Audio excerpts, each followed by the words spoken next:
they're killing them. I know. You're good. It's been staying good. Murder ball. So, you're good. Hello, lovely people. Welcome to Championship Week on the Down East Sports Network college football / college basketball show. Stick around and find out.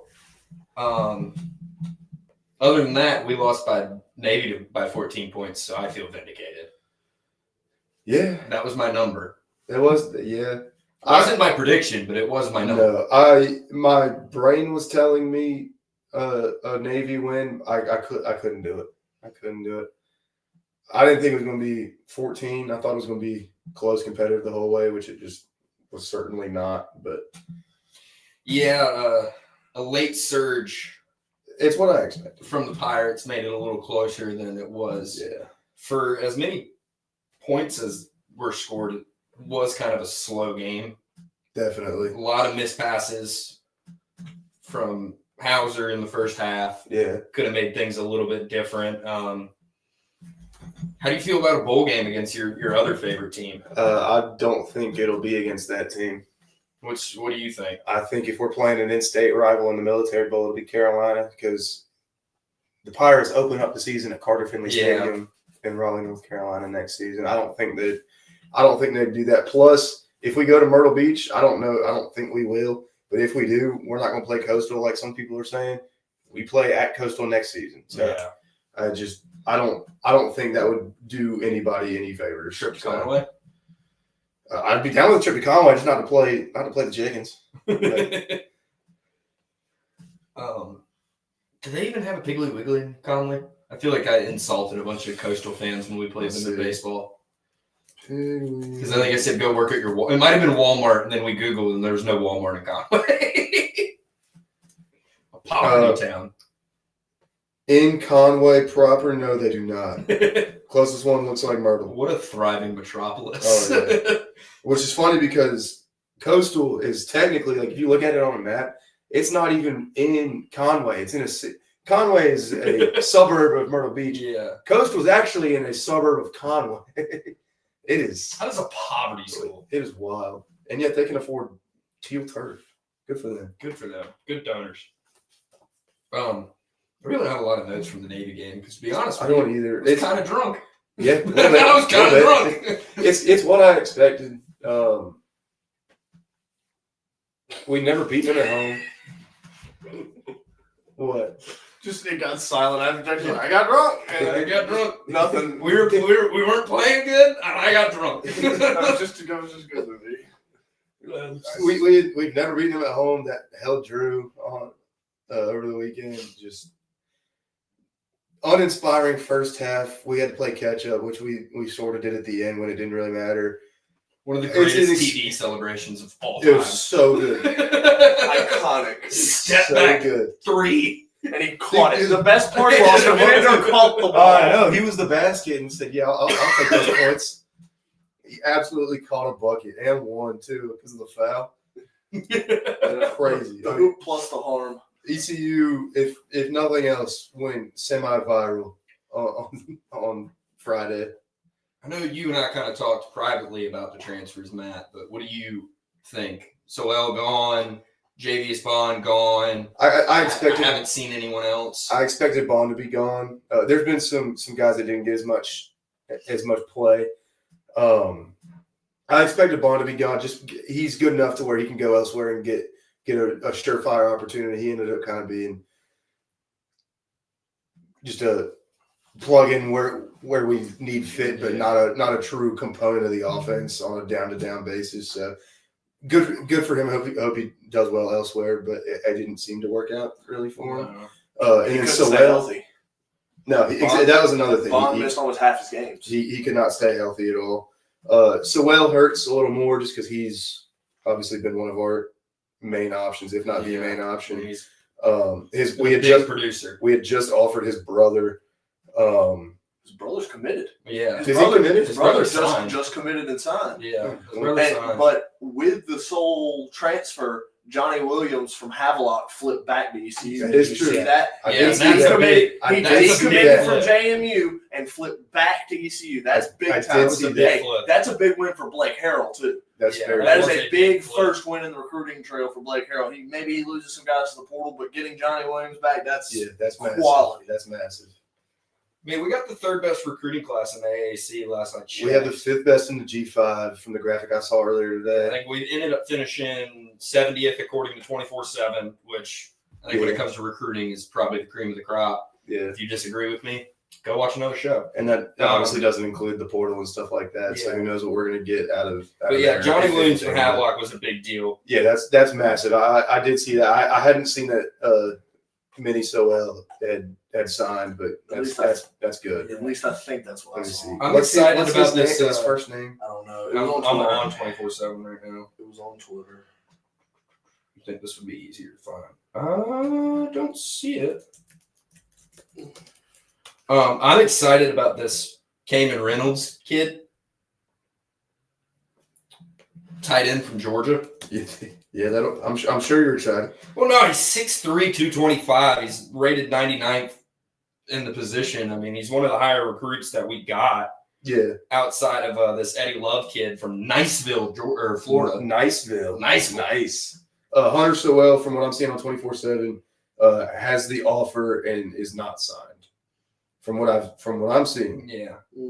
but he's, I don't know. It might just not be updated. Or I might just be straight up wrong. No but 4 stars, but also no 2 stars, which I'm okay with. Yeah, That's straight 3 stars across the board. I mean, there's a couple players in here. You know, I don't know anything about any of them. If I'm being honest, I don't really watch high school football. I do not either. But there's some big boys that committed. I know this dude from Bennettsville, South Carolina. Shout out Marlboro County. There's a dude from Lamar, South Carolina. That's a straight hood. Yeah, White boy, Kendall Walton, offensive tackle. Yeah. He could be a man-eater. Other 6'5", 300. That's a big human. That's a big old boy. Matt, you own a jersey of a former ECU player from Bennettsville, South Carolina. Do I? Noah Henderson. Oh yeah, Big 6'9". I do. We signed a lot of corners. Got another kid from Sharpsburg, Georgia. Nice. Travis Horn from Delray Beach. Got a safety from Decatur. Good old Nice. Decatur, Georgia. Oh, That's a football powerhouse right there, baby. I know all about Decatur. Kid out of Charlotte. Decatur, I That's a hardly even linebacker. know. Huntsville, Alabama. Got a linebacker from there. Space Camp, baby. What you know Got a about QB from Texas, which I find interesting as Yeah. I'm looking through these right now. Yeah. Got a D lineman that went to North Cobb, Nice. old Kennesaw, Georgia. Oh yeah, I mean, pretty diverse recruiting class. definitely. We'll see what happens here. I guess we might do like a bowl game pre-show or whatever you want to call it. Yeah, we'll figure something out. Preview whenever that gets announced within the next. That could be coming to you live from Conway, South Carolina, or Annapolis, Maryland. Who Yeah. knows? I heard most American teams should find out their bowl game on Sunday. I was going to say it should be be by the end of the week. So The military bowl next met week we can do today. it. They met today. Basically, I don't know if they decided teams today, but it was a meeting about teams that are going to the bowl. So my guess is Army, but I'm holding out hope for the boys. We'll see. I mean, who They know are we'll we, travel. who are we losing? I mean, we're losing We'll Savon, see. losing Rajay. Mhm. Trying to think of people that are graduating. Yeah, I was There's going to pull up the there's a couple transfers. senior linemen, I think. That's Hampton Ergel's going, right? Yeah, Ergel's gone. He's a center. Let's see. Parker Moore, I think, still has another year. Oh no, He was honored on senior day. I know that. So I don't know if he's got another year. I saw him tweet something about his third team all conference bid and said, work's not done or something like that. Yeah. Now that might have just been a personal let's get motivated thing, like for my life and career, or it could be Pirate football next year kind of thing. Yeah. I have no idea. Yeah, I don't know exactly who all we're losing and keeping. We can obviously easily figure out who the seniors are, but there's Yeah. some that obviously have random eligibility from God knows where. But all in all, thinking back on this season and how poorly of a start we got off to, finishing 7-5, I think we should be pretty proud. That's a win. That's a win. I think we should be pretty proud of that. We said at the beginning of the year, this team has the capability to be 8-4 and shouldn't be no less than 6-6. All right, we hit it right in the middle. I mean, we very well could have gone 10-2. Very well. I think 9-3 for sure. Yeah. I mean, you should have beat App and Liberty, and you should have beat Liberty. So I mean, that's 9-3 right there. And Charlotte should have been a whole other ballgame. That should never. I don't know what happened that's there. True, exactly. Those are three. That's Army and Navy, the 2 games we just got straight up beat and deserved to. Yeah. Charlotte, we had zero business losing that game. We went out there and just laid an egg, let them walk all over us. Which I think that was the game the team quit on him. It definitely seemed like it from the stands. I'll tell you that much. There's zero juice out there. I'll say this: I can't blame anybody but Big Mike. After our non-conference slate, if you told me we would go 5-3 in conference, I would have laughed at you. Yeah, so I'm super proud of the boys for that. Like, Exactly. if you told me we would have been 5-3 in conference, would have never believed it. That's more wins in conference than we ever had in the entire Mark Houston era. I mean, that's big time. Now, Weaker so if conference, we'd have beat Charlotte, we'd have been playing for the championship game on Friday against Navy. No, it would have been against Navy. Army and Tulane both ran. no, They both ran the table. So I don't think we would have been in the hunt. Tulane didn't run the table. They just lost to Memphis. Okay, they were set. So They finished 7-1. No, we still. Then again, Tulane already already had 2 losses. Tulane already had their. Yeah. They already had their spot in the game locked up weeks ago. So Yeah. Thanksgiving 'Cause they night had at run the Memphis table. at home against Memphis didn't matter as much, but Killed our dreams of having an AAC team in the playoffs. yeah, that sucked. I don't hate either team. I don't love either team. I don't care about either team. And so I had no one to pull for really. So that gave me something to pull for. Is that if Tulane wins this game, hey, we got an outside shot at the playoff as a conference, and that does nothing but give ECU and the rest of the conference money. That did not happen. No. But hey, what can you do?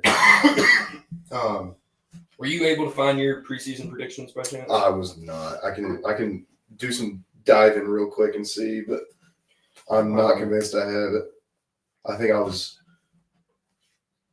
recycling each document for. I think week 4 might be the first one I got. I know some of the ones I had, and they were no bueno. No bueno. See, if I had made a graphic like I said I was going to, maybe I'd have had something.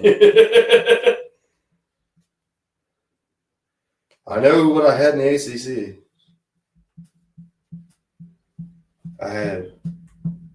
I know you had Florida State and State. Virginia Tech. That was a great prediction, Paul. Yikes. I can run through mine real quick before we get into the actual games. In Conference USA, I had Liberty playing Western Kentucky. Had one of those teams right. Yeah. Had Boise playing Air Force in the Mountain West. Had one of those right. In the MAC, I had Bowling Green playing Toledo. 0-2 there. Sunbelt, I had Texas State playing App. 0-2 there as well. AAC, I had the Bulls of South Florida playing against Tulane. 1-2 there. Big 12. I might have had that one right. I might have had. You might have. No, I had Tulane Memphis. Yeah, you did have Tulane Memphis. I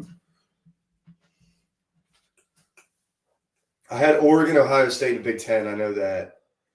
I had Boise State, and I think Fresno State. I think you did too. The MAC. I had. You had Miami of Ohio. I did. I remember that. But I think I had them with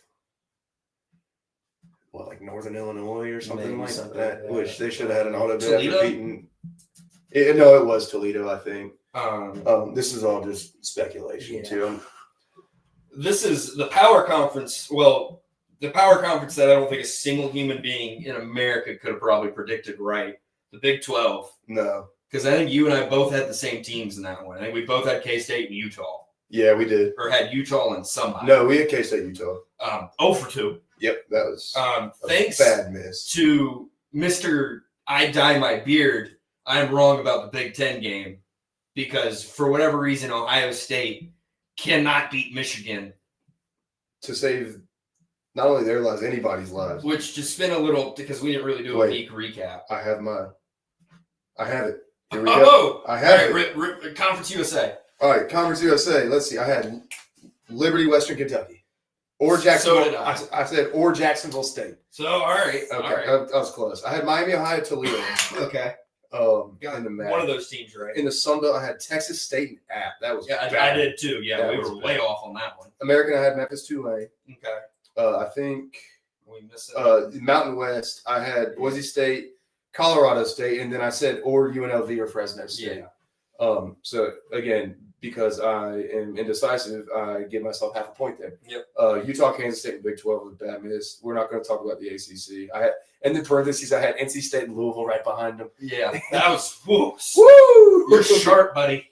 Uh, Who'd you have in the Big Ten? Big 10, I had Oregon versus Ohio State, and then it says So did I. or Iowa in the parentheses, maybe USC.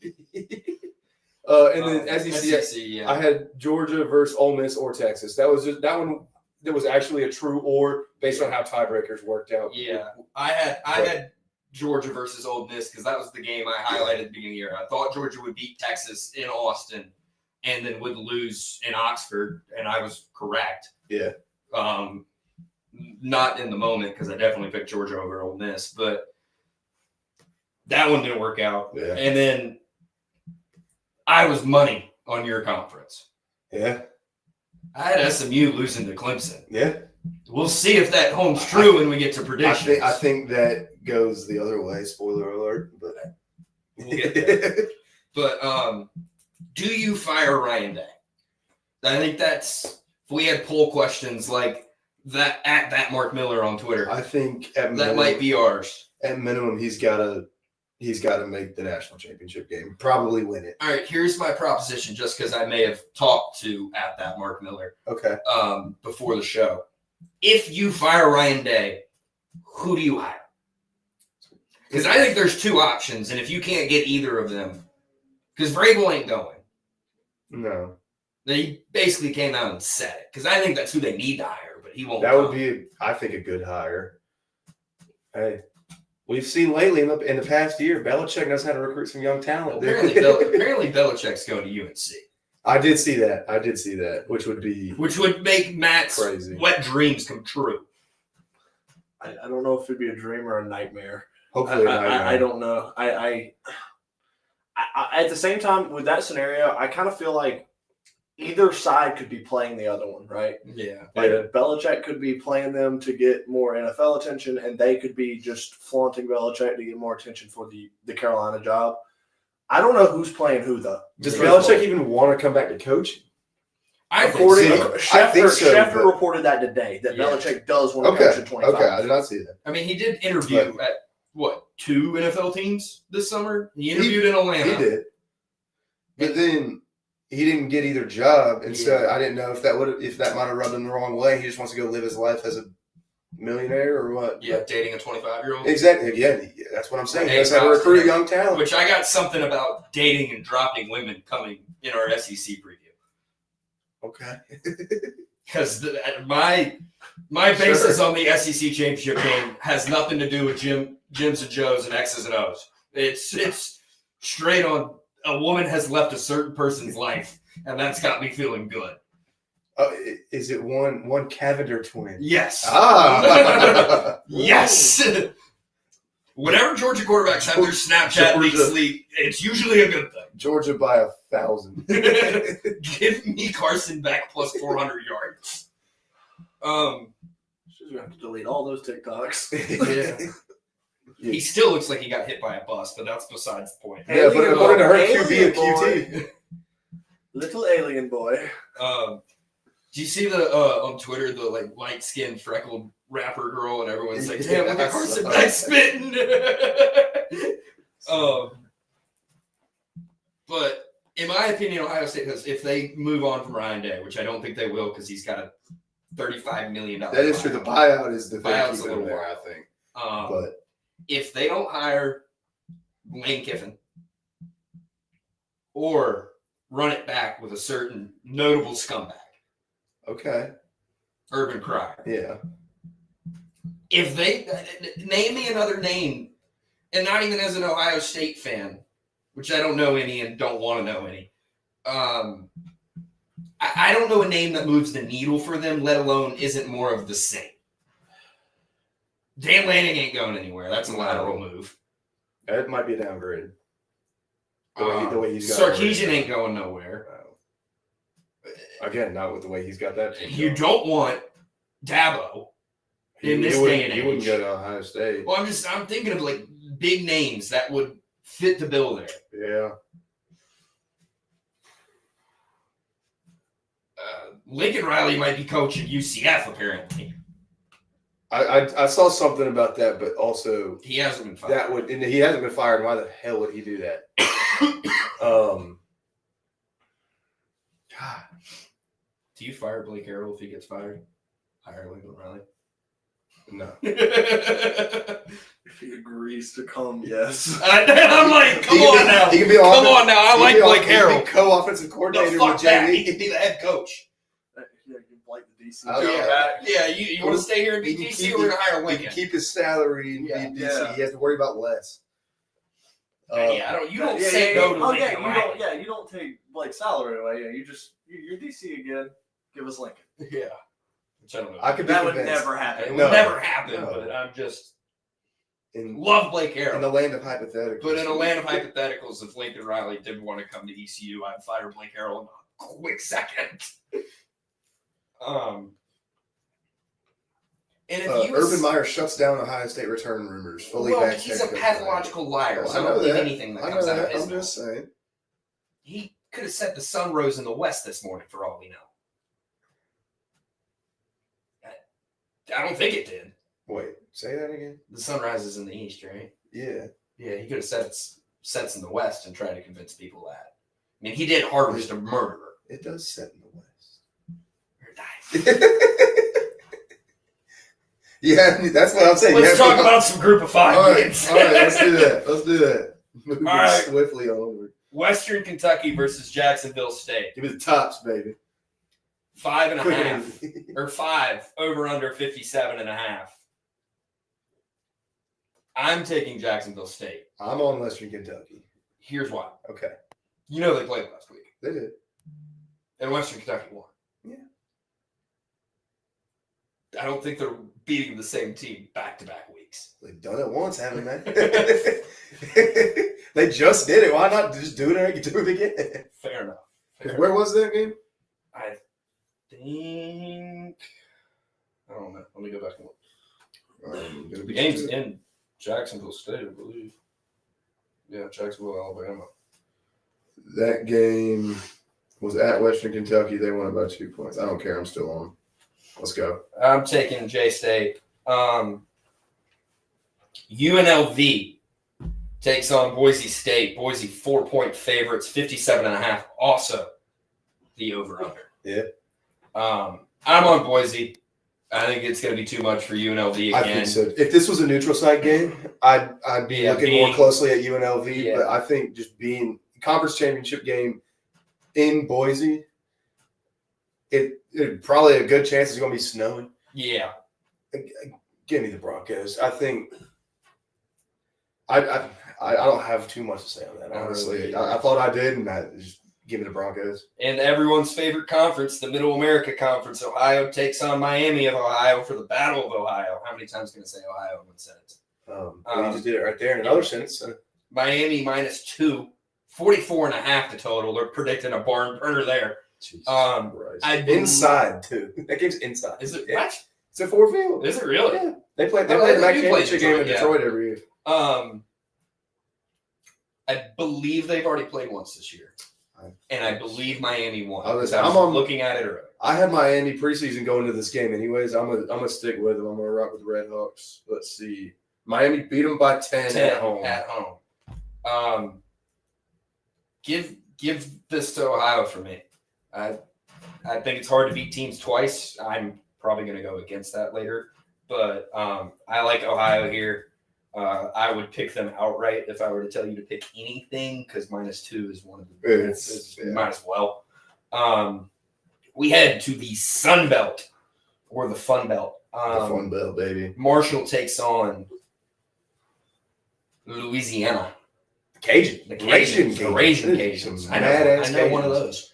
Yeah. Great people to party with, As by the do way. I. If you ever have a chance to just party with anyone from Middle Louisiana, highly recommend it. -6. The Cajuns are favored. 57.5 is the over/under. Seems to be a theme in the group of 5, unless you're in the Middle America Conference or the AAC. You can give me the -6 in this game, by the way. Yeah, hammer the Cajuns all day long. I think Marshall's had a surprisingly good season by their standards. Yeah, they did kind of backdoor their way into this game. Louisiana's actually like a good group of 5 schools. This team should potentially be ranked. I know they're getting votes. Yeah, at least in other places. I'm with you. I love the Raging Cajuns. Big here. Yeah, me too. Lastly, to top off the group of 5 in our conference, Tulane takes on Army. 45.5 is the total. Tulane is a 5-point favorite. Is the game in West Point? Yep. Disappointing loss for Tulane last week against a Memphis team that probably should have beat. Didn't play very well. Almost looked like they didn't show up. Yeah. Look for them to show up here. Give me the -5. I like the green wave. See, here. I like them in this spot again on a neutral field. Do you know how intimidating it would have to be to go play a conference championship game on a military base? Not a military base, but at a military academy. Essentially a military Basically. Base. It actually might be. I think it is. Give me the Black Knights. I think they're going to slow this game down like crazy and just they're going to catch Tulane sleeping. Then their classic one-play tempo where it's a ball over the top that no one expects. Yeah. I think Army's going to be able to control this game and ultimately control the outcome and win it. Got a quick question for you before we get into the Power 4. Go crazy. Do we want to pause for station identification and see if we can get that Mark Miller on? Of course. And figure that out. Of course. We're going to pause for station identification. This will go back. This will almost certainly go horribly wrong. Also, who's in the chat? So Jake said Marshall by $1 billion. Marshall by $1 billion. Crazy. Disagree, Gusifer. I disagree wholeheartedly, but I respect the take. Any take is welcome. All takes are welcome. I'm going to see if I can figure this out. So we will be back in 5-ish minutes. We're going to go dark.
Can you hear us?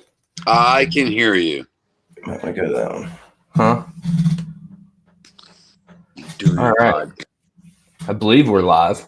I think we're back live. It certainly looks that way. Well, hey, Let's do it. You would think we were more technologically advanced than this. Well, you are young. No one said we were smart. Nope. Do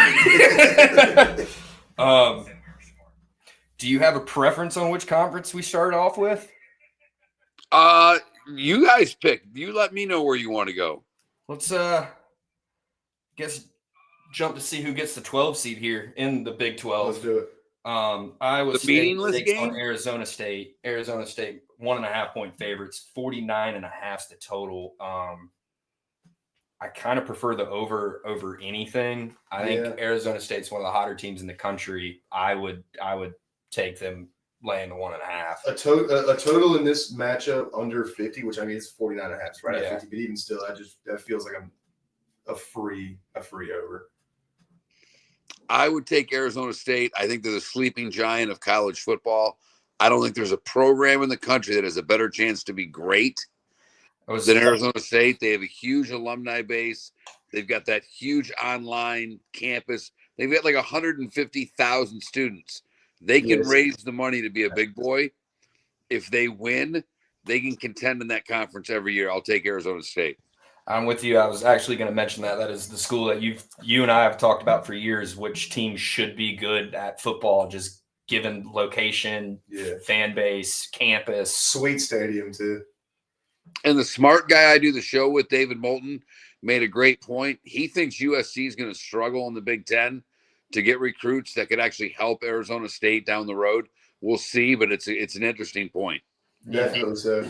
I'm on the Sun Devils too. Yeah, and I think they got what seems like a pretty solid ball coach there. Things are moving in a good direction, kind of how things were when we were young in the early 2010s. And I mean, they weren't a national championship contender year in, year out, but they were always a strong 8-4, 10-2 range team. Exactly. Move to your conference there with your Sparty logo on. Penn State takes on Oregon. Oregon only a 3.5 point favorite. 50.5 is the total.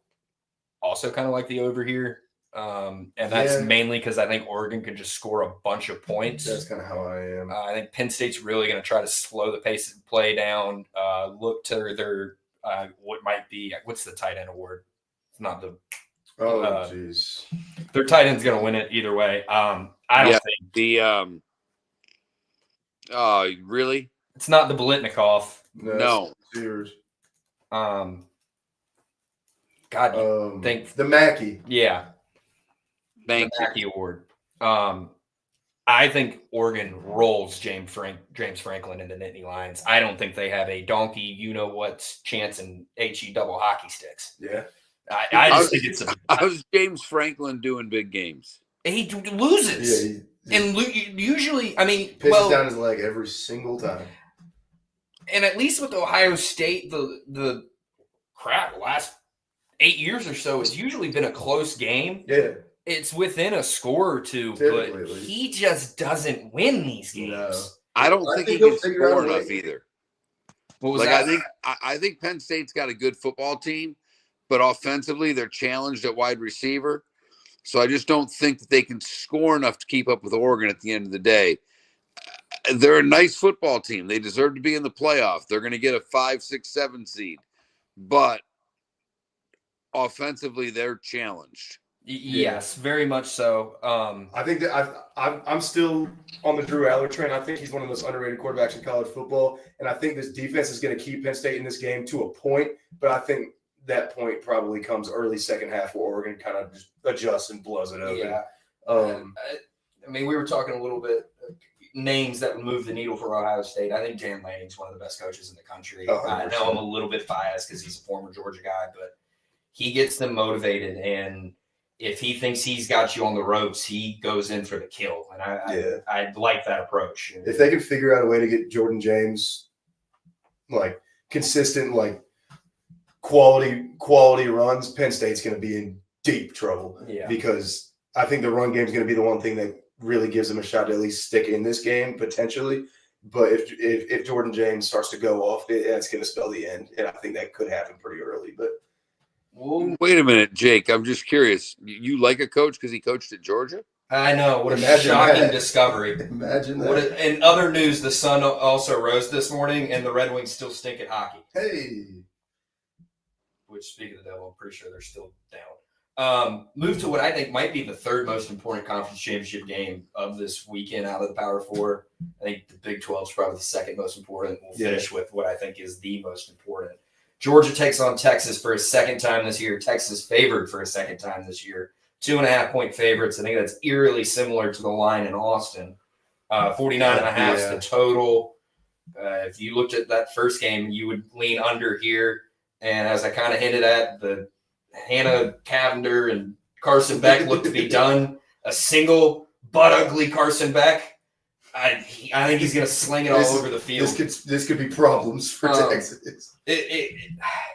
The thing that worries me, and this was another name we brought up, I think Steve Sarkisian is one of the greatest offensive minds of our generation. Yeah. The way he dials up explosives is quite impressive.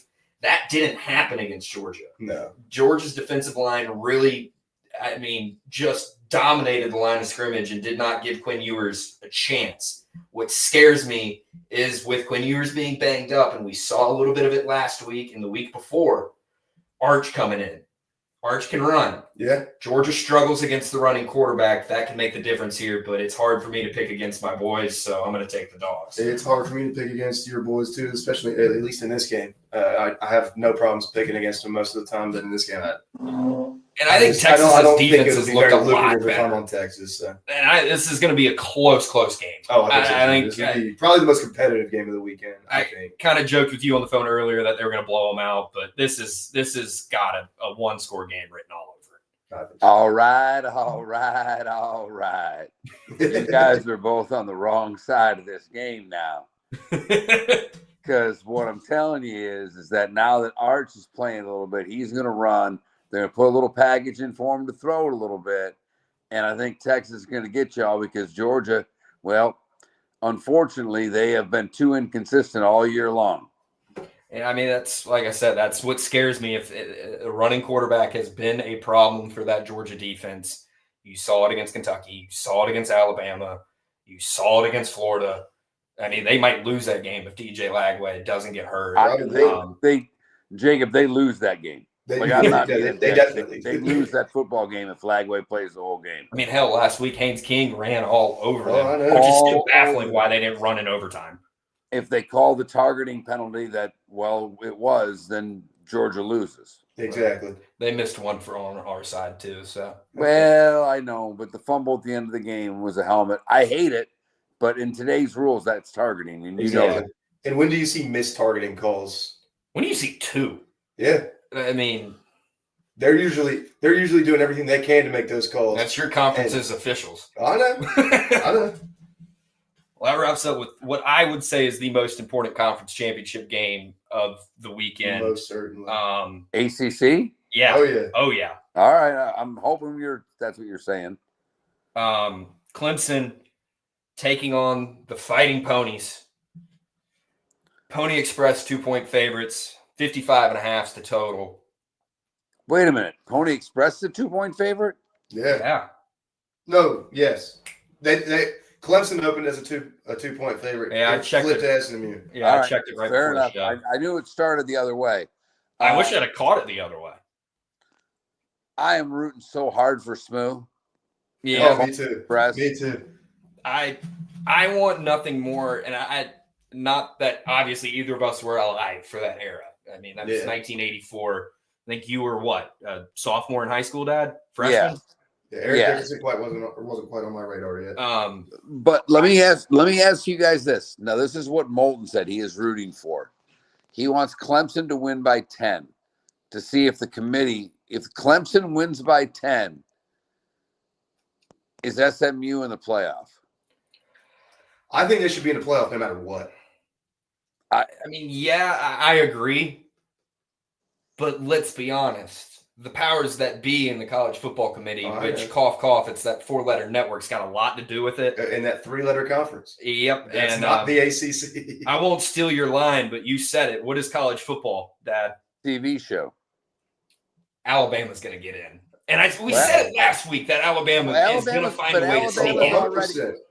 It was Alabama's already in. If SMU loses, are they in ahead of Miami, or does somehow, I don't know, because they said they wouldn't jockey teams. So does Miami get in ahead of SMU? Surely not. I don't think you can. I just, because then they'd have to jump 2 teams essentially for doing nothing. Yeah. We lose him. No, there he's back. But I'm on the ponies. I think SMU wins this game. I think they leave zero doubt in anyone's mind that they're a playoff team. Even if they lose this game, they should not be punished at all for losing in a conference championship game, while Alabama loses 3 games in a season and does nothing on conference championship. Yeah, but we'll get to our playoff prediction, and I didn't end up doing the game, but there's a chance that if Notre Dame were to play Alabama in the playoffs, I don't think a single game would do a bigger number in college football. No. It would do just an astronomical number. It would be one of the most viewed games of all time. Yeah. Well, Tennessee got screwed. They should be hosting the game. What was that? Tennessee got screwed. They should be hosting a game. Well, I agree. Like you said, they're not going to jockey for sake of my opinion. I'm going to have them hosting a game, not to spoil too much. Yeah. But while we still got you on, give your final 4, Dad. Who you got? Well, it all depends on what happens this weekend. And I think Texas is going to beat Georgia, so they'll be the 2. And then you're going to have Boise's going to be the 3. And Clemson's going to be the 4 because they're going to beat SMU. Okay. That sucks. Okay. So that makes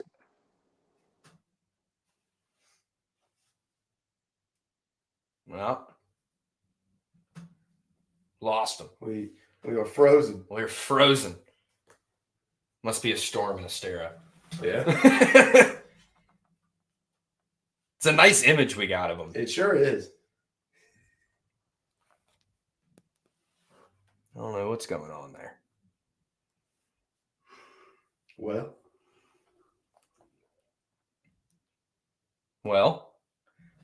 I like that he's got Boise at the 3 though. Yeah. I think he's right. If Clemson beats SMU, they will be the 3. Yeah. It's not what I think the Ponies win, but I think so too. I'm not going to be surprised if Clemson beats them.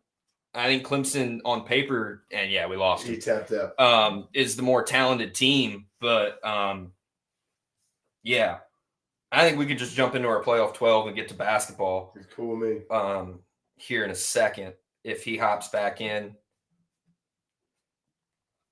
I agree with your text message. Sorry, that was a little off here. I saw it earlier. I'm talking to Dad, and I'm just like, "Jeez, Louise, look at the throw on that guy." That guy's like one of the best bowlers in the world. Too. I can't remember his name, but he's a beast. I'll give you 1 through 4 real quick, and I think this is kind of obvious because we gave our predictions just a moment ago. I got Oregon number 1. Yep. I got Georgia number 2. Okay. I got SMU number 3. Okay. And I got Boise number 4. I have the same 4. Okay. My 5-12 matchup, as much as I really wanted to put Alabama on the 12 spot, I don't think they will be. Know what? I'm flipping it. It at the last second. Notre Dame's going to play Alabama in what will be the most viewed college football game maybe of all time. That's 2 just teams that I despise them both. The 2 biggest brands in college football. But it is by far, there's not a team in this country. Oh, we got him back. Hey. And that's all the players that did steroids in baseball that I know. Oh, sorry. I guess Where do we go from there? That's awesome. Oh, that was perfect. Miguel Cabrera. Yeah, well, no. But no, I'm sorry, guys. My phone died and I had to plug it in. I'm old. No, you're good. You're good. So you gave us your top 4 picks. Who's in the final 4? I think it's Oregon. Yeah. I think it's probably Georgia, Notre Dame, and I think Texas. I like that. Yeah. I don't think, and just because you and I were talking a little bit before, I don't think Notre Dame is capable of winning a national championship. No. But I really think they're very capable of upsetting the apple cart. Oh yeah. They can. So here's the thing. We have Bud Elliott on our show. I respect Bud a lot. He said, I believe there are 13 teams since in the last 4 years that have a better FPI index than any team this year. This is not a good year for college football. No. It's as I'm wide open sorry. as it's ever Let me been. rephrase that. It's a great year for college football. Definitely. There's not a great team in college football. And Notre Dame's playing as well as anybody. I think they can win a couple of games. I think they can play with anybody. I think that defense is just scary. Yeah, exactly. That's the thing that's keeping me I just in don't. on Notre Dame and not completely out on them. Is just like they're going to hang in every single game. just My 'cause they're not question gonna be able is, to let anyone score. What's up, Kat? That's Sally. Guest appearance. Hello, we got Sally. We got 2 guests on the show. It's the first time that's ever happened. What a time to be alive. Sally, who you got winning the national championship? She's got to be on Penn State, right? Probably on Penn State. Who's your championship matchup and who wins the title? I think we get, of what I said, we get Georgia, Texas 3, and Georgia wins. Just to make you happy. Appreciate it, Pops. Man, I ain't got much else to ask you. I really appreciate you doing this, Dad. Yeah, thank you. Not a problem. You guys do a good job. Keep having fun. Will do, and thanks for your input. And just because everyone here is in North Carolina, check out Miller and Moulton on Apple. You're on Spotify, Twitch, Facebook. The whole gambit. Oh yeah. Just check them out. Guys have always got phenomenal guests. I know I'm kind of speaking favorably about my father, but As you should. it's- I'll do it too. It's a great listen. and if you go back to what was the date on that? I don't know. Was it September or couple weeks back, couple November 1st or 2nd, and you want to listen to hour 2 and listen to my dad rip into me for about 15 minutes, have at it. Oh, yeah. By the way, did you get another boo basket? No more boo baskets. The boo baskets have not continued to happen. All right. No problem. Appreciate Celebrate it, that Pops. anniversary. Thank you. Hey, be good, fellas. Love you. See you. Love you too. All right. Appreciate that, Dad. First time we've had a guest. Yeah. I thought it'd be fun to Awesome. do. It could have gone a lot worse too. Yes. Considering our technical difficulties. Yeah, that went a lot better than I thought it would. Anyways, my 5-12 matchup is Alabama, Notre Dame being the 5 hosting Alabama. Yeah. In what will be the biggest televised football game of all time. Yeah. Who you got? Oh yeah, am I starting at the 5-12? Yeah, do your 5-12. My 5-12. It's hard to disagree. I don't think Penn State loses by enough to keep them out of the 5. So I'm on Penn State, and then in the 12, it's got to be Arizona State. Okay. Just because they're not gonna get to 11. Yeah. So unless they somehow move up enough in the rankings to justify with. Yeah, but I think they're a solid 12 seed. I don't think Yeah. they're getting any higher than that. Which it was tough for me because I'm with you. I think my 6 and 11 and my 5 and 12, it's going to be one or the other. Yeah. I think it's going to be some combination of this matchup. I got in my 6-11, I got Penn State taking on Arizona State. So either that's going to be the 5-12 or it's going to be the 6-11. And my 6-11 is Notre Dame Alabama. I think it's guaranteed to happen, and I think that will be must-watch television. Yeah. 7-10, who you got? This is where it gets tricky because Indiana has to kind of be in that 10 spot. Yeah. Does Texas, by losing to Georgia, fall all the way down that far, or do you see an Ohio State at the 7? I'm going to let you go ahead and say I have Texas in the 7. See, I think it's Texas. I think they fall that far. I think they do. It's tough to say in that Which would kind of God, area. that would really suck because then Dad would inherently be wrong because they'd have to play in the semifinals. Yeah. God, that would suck. But I have Texas playing Indiana. Okay. I mean that's where I was leaning. It's tough for me to make a decision. I didn't come into the solidified 12. So Yeah. I did this because I think it is the right thing to do. Ohio State's going to host this game. I'm just going to let everyone know that. But I have Tennessee hosting Ohio State because that's what it should be. I tend to agree. I tend to agree. Which that makes me think before we advance to our Final Fours, and which is going to be hard for me to do. I got to figure out this. Luckily, I found a graphic that I keep looking at that. It had it how I want it, basically how I want it for the most part, and so I'm just going off of that. Because the 12 teams are pretty much decided. We know who it's gonna be. Exactly. Now I lost my train of thought. Where was I going with this? You tell me. Oh, because Ohio State's the 8. If Texas loses, or I think this would make more sense if Georgia lost. I think Georgia would become the 8. Yeah. To get them away from Texas.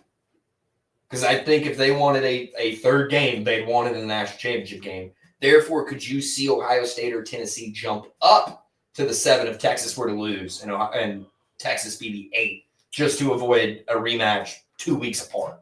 Yeah. I could definitely see that happen. That would suck because then we get a repeat of Indiana going to Ohio State. Yeah. But Texas, or I guess it'd be what? Texas hosting Tennessee? Yeah. It's kind of what that would be. So I don't know. That could be fun. That would be fun. That could be fun. Tennessee hosting Texas would be the most fun. Yeah. But Texas hosting Tennessee would be fun. I don't see that happening, but I'm not ruling it out. I think my Final Four with just how we have this shaped out. Yeah. And if this is my nightmare situation where Georgia would have to play Texas in round 2, I think Georgia will lose. Unless it really depends on who wins this weekend. But let's just say inherently Georgia wins this weekend. I think Texas would beat them. And I don't think there's a way you beat a team 3 times in 1 year. You never know. You never know. So Oregon for sure. Yeah. I got Oregon at the 1. And then just based on that, I'll have Notre Dame. Wait. Then what? Oregon's going to get in from there. Okay. I have Notre Dame as the 5. So I have Notre Dame coming through there. Okay. Wait, to play 4 seed. Oh, yeah, I didn't think they'll beat Boise. Well, I didn't even get to my top 4. It's Oregon 1, Georgia 2, You said SMU 3, yeah. Boise State 4. Yeah, So- I think Penn State would beat Boise, or Notre Dame would beat Boise rather. So Yes. I have Oregon playing Notre Dame. In this nightmare scenario, I guess I'd have Texas playing Ohio State. And then my national championship would be Oregon, Texas, and I think Oregon wins it all and gets their first ever national title. Sure. I hope so. I got, let's see, the way I have it set up now, in the 5-12, I got Penn State moving past Arizona State. I got Notre Dame beating Alabama. I think Miller is going to have a rough go in that game. Yeah. I have Ohio State beating Tennessee, and I have Texas beating Indiana. So that leaves me with Oregon and Ohio State. Give me Oregon again. Georgia, Texas. I'm still on Georgia. Yeah. I'm still on Georgia. SMU, Notre Dame.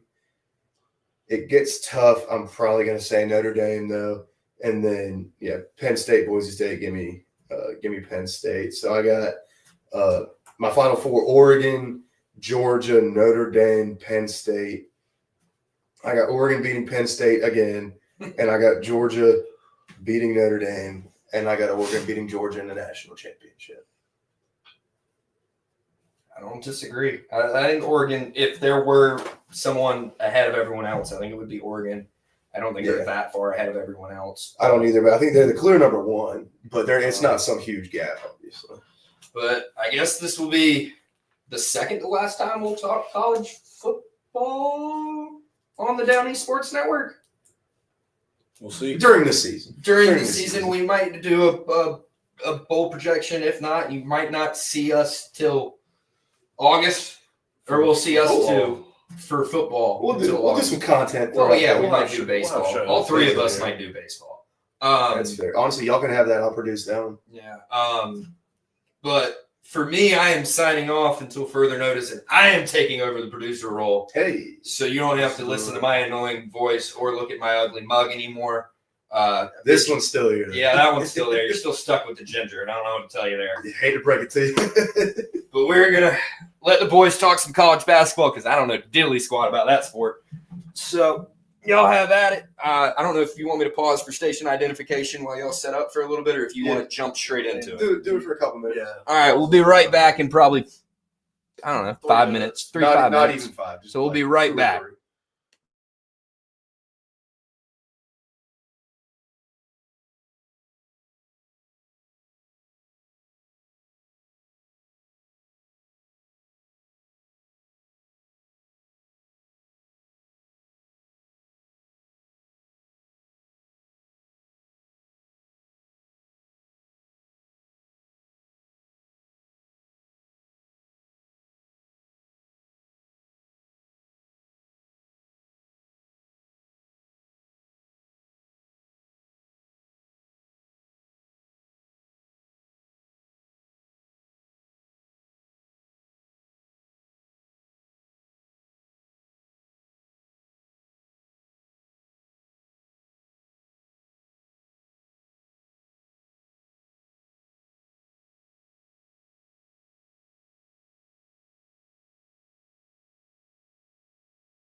Hey, look at that. And we're back. What's up, guys? So here we are. College basketball. We're a little bit late to the start of the season, but better late than never. Yeah, we gave a very, very, very abridged preview to start. We did, and let's be honest though, we kind of picked a good time to start right after Feast Week. Right? Exactly. We just finished Feast Week. It's really one of your more exciting times of some of your most high-level games until you get to the meat of conference slates and you get to March time frame. So we did have some good games. And that kind of really leads us into the first thing I want to talk about today. Takeaways from midseason tournaments.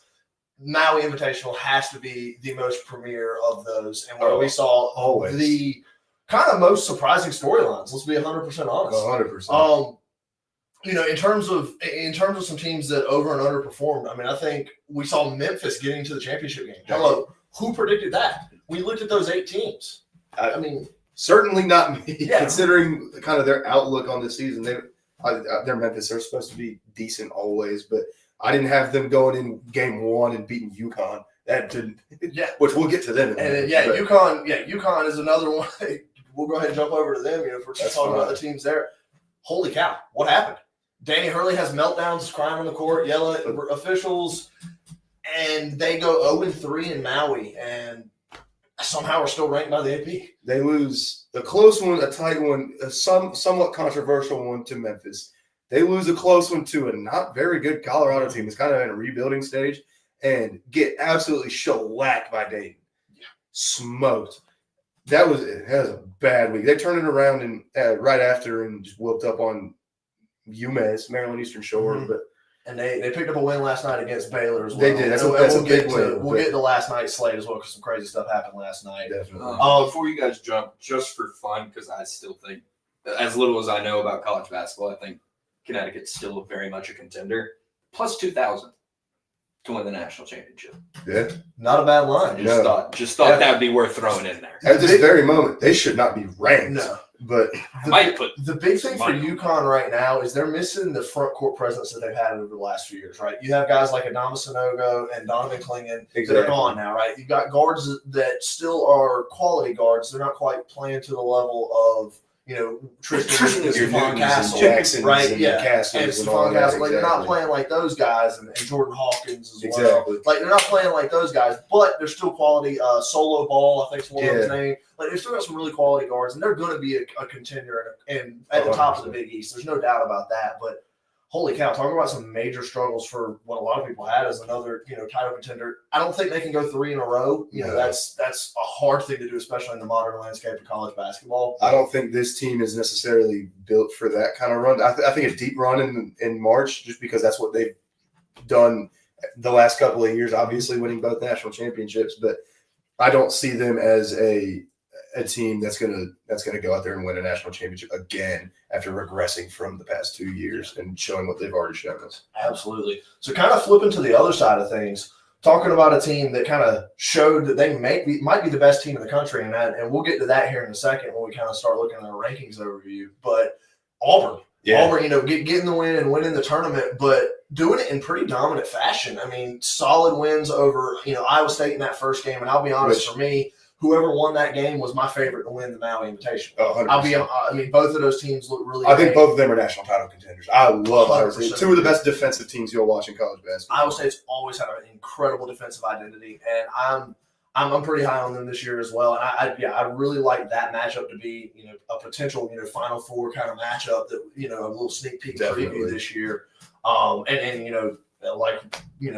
kind of was thinking. Team that won that game ended up winning the tournament. Exactly. Iowa State ended up winning their last 2 games and coming in 5th, top of the loser side of the bracket. Yep.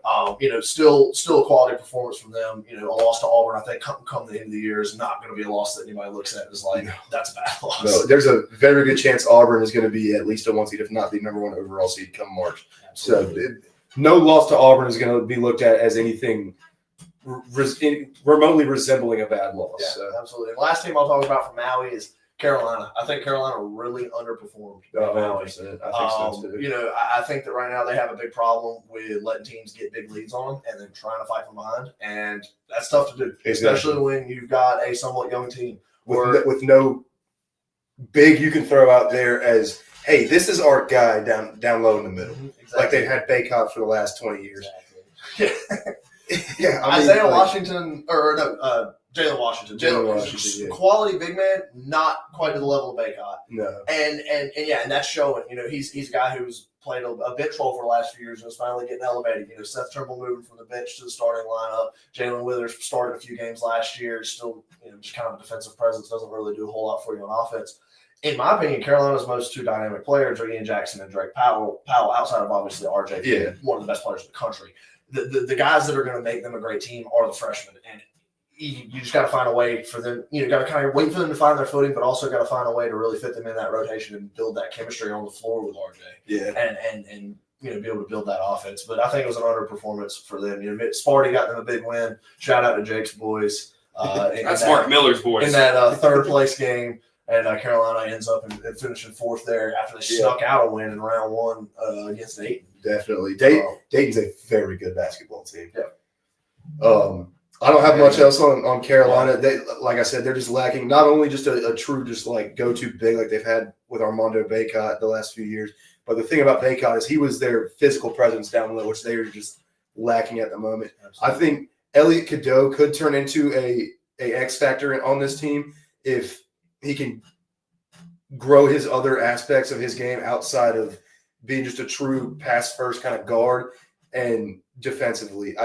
If he can grow in other aspects of the basketball game, he's going to be a player to watch for that team as someone that really comes on and helps them win a lot of games. But it's really too early to tell, at least in my opinion, on Carolina, just because they haven't I completely proven much of anything. They haven't solidified any sort of identity yet. I don't think so. I completely agree. I think Cadeau's scoring is the biggest place that he can take a step up. Exactly, If he can get you 12 a night, if that guy's getting you 12 a night and 7 or 8 assists, Carolina's going to be a dangerous team, and that's really, can he take that step, especially once you get towards get closer to conference play.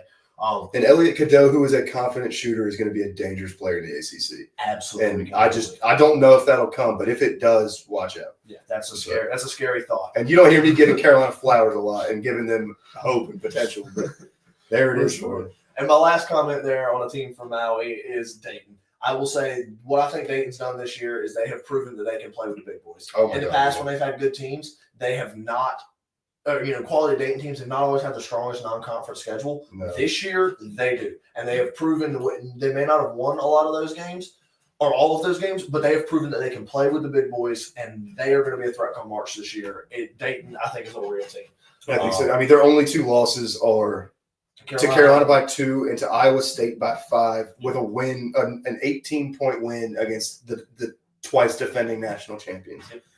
They had not a scare really, but struggled a little bit with Western Michigan in their game coming out of Maui. I don't care. This team's for real. They're so good. I think Dayton is absolutely a contending team, no doubt. So quickly, we'll go ahead and shift over to our rankings overview. And I did, in case you wanted to see it, and I know you got your computer, I did have a top 25 here if you need it. Yeah, I was setting up the thing that stood out the most to me is just the SEC right now. The SEC, this year I thought coming into the season, the Big 12 and the SEC were going to be your best 2 conferences. I think without a shadow of a doubt, the SEC is showing right now that they are the best team. You talk about 8 teams that are ranked right now, 3 in the top 4 in the AP poll right this moment. And I'll be honest, they kind of just finished whooping some behind in the ACC SEC Challenge, 14-2. Yep. Aside from one of those top 4 teams. Big loss at Clemson for Kentucky. Big loss at Clemson for Kentucky. That is true. And as a big win for the ACC. But that was one of their 2. A pretty good Clemson team, too. That team's supposed to be contending in the ACC this year. So I'm not out on Kentucky by any means. I think they'll be just fine. I completely agree. So with our rankings overview, we are not just biased to AP poll, coaches poll. We look at all the things. I pulled up the Torvik, the NAT, the Kim Palm, the T-Rank, everything, bro. We're looking at it all. So I looked at the Kim Palm earlier today. You know what the lowest ranked SEC school in the Kim Palm is right now? Or Mizzou, probably. South Carolina. That makes sense. At number 69. Yeah. The entire SEC is inside of The entire SEC is inside of the top 70 in Kim Palm, and that's kind of freaking insane. That is insane. Where is Mizzou? Oh, they're at 60. That's what I'm saying. They have had a good start. They were not. What are the Dogs? They're going to be probably top 40. My boy Millbrook High School legend Silas Demery leading them. 39, top 40. They're at 39 at 81 at the moment. I thought that was crazy. So the SEC right now is kind of flexing its muscle that they're the team, they're their conference to beat right now in college basketball. You got 8 teams ranked. I mean, with the entire conference inside of the top 69 in Kim Palm, we were talking about 10 SEC teams making the tournament. I think 12. 12 is where I was at. Are we? Holy cow! Because you look at South Carolina. That's probably not a tournament team, even though they have one of the better players in the country, Colin Murray Boyles. Mizzou, they started off a lot better than expected. Probably still not a tournament team. Vanderbilt, I don't think it's a tournament team, but I'm trying to think of who else is kind of in that range. You're getting a Mizzou. Mizzou is there, and then it's just like you got to jump up a little bit to LSU, which is a fringe team. Yep. Anyone outside, Oklahoma went to Atlantis and won the thing. Yep. The SEC is freaking strong, dangerous, so dangerous. So, and I thought it was going to. I didn't think the Big 12 was going to be the best, necessarily the best team coming into the season, but I think they're still going to be the most fun conference. And depth. I said team. There's such a deep conference. So many good teams. Exactly. That have quality ball players. But just Arizona being not as the good class as of that, what we thought was potentially going to be the class of that conference outside of maybe Iowa State. They have looked weak so far. They have. Baylor's played a tough schedule as well. They haven't managed it great, but I think that's a young team that Baylor could be dangerous. Exactly. VJ Edgecombe, if he matures throughout the season, is going to be a issue. Absolutely. And he's gonna get drafted highly. He'll be a top 5 pick probably. I think he's top 3 pick right this minute. Yeah. VJ Edgecombe is the truth. Just unlimited athleticism too. He's so much fun to For watch. sure. So I'll leave you with this question here, Okay. Paul, and I have my answer to it as well. But right now, and I'm going to give you some facts and stats after I ask the question, Okay. just some info for you. Who is the best team in the country? All right, so here's some numbers for you, just some stats. So right now in the AP and the coaches poll, Kansas is the number 1 team in the country. Although last night they did lose to Creighton. They did Okay. handedly. They got lost to Creighton smoked at Creighton. in Omaha. That's a classic Creighton spot, though. It is a very, very much At so home against a number 1 trap team spot in the for country, Kansas, close by. but a loss nonetheless for the number 1 team in the country. Yep. If you go over to the Ken Palm, Auburn is the number 1 team in the country. If you take a look at the net, Tennessee gets the win, and the BPI has Duke as the number 1 team. Who do you have as your top team in the country right this second? I think it's Auburn. Just a total complete brand of basketball that they play. They're not the best offensive team in the world, but they're a very highly rated offensive team. And oh my God, they are suffocating on defense. And they have, for my vote, the best player in the country in Janai Broom. He's not at all the most flashy or the most exhilarating to watch, but just he reminds me just of play style wise, as far as different play style, I guess, but kind of just the overall general way they play the game. He reminds me of Tim Duncan a little bit, just big. He's a big fundamental guy. Big fundamental and dude. again, he's not at all flashy. Yeah. But damn, he's good. He is a very good ball player. So yeah, I am in that same boat. That an SEC team is definitely the best team in the country. Now, with saying that, I think it's a different SEC. A different orange SEC. I think it's a different orange SEC team that didn't lose last night. That's fair. I think Tennessee right now is probably the best team in the country. I haven't seen a ton of their games. I watched Auburn play last night against Duke, and they saw some struggles. Duke did play well. I watched Tennessee play the other night against Syracuse. Yeah. And holy crap, they just blew the doors off of another Power 5 team. Like, Syracuse was not even in the game. 35-point game 10 minutes ago. I mean, dominant fashion. They took the foot off the pedal and easily could have scored 120 points in that game if they wanted to. Like, they just chilled for the last 8 minutes. And not some world-beating Syracuse team by any means, but they sure showed it too.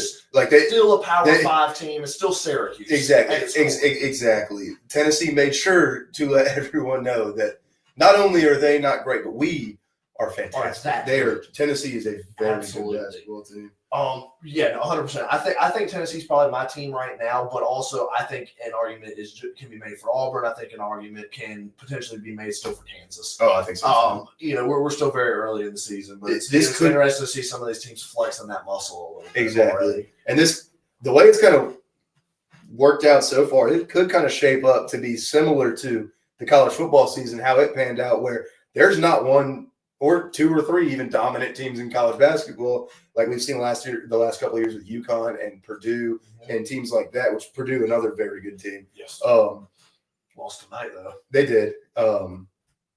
And absolutely handled NC State.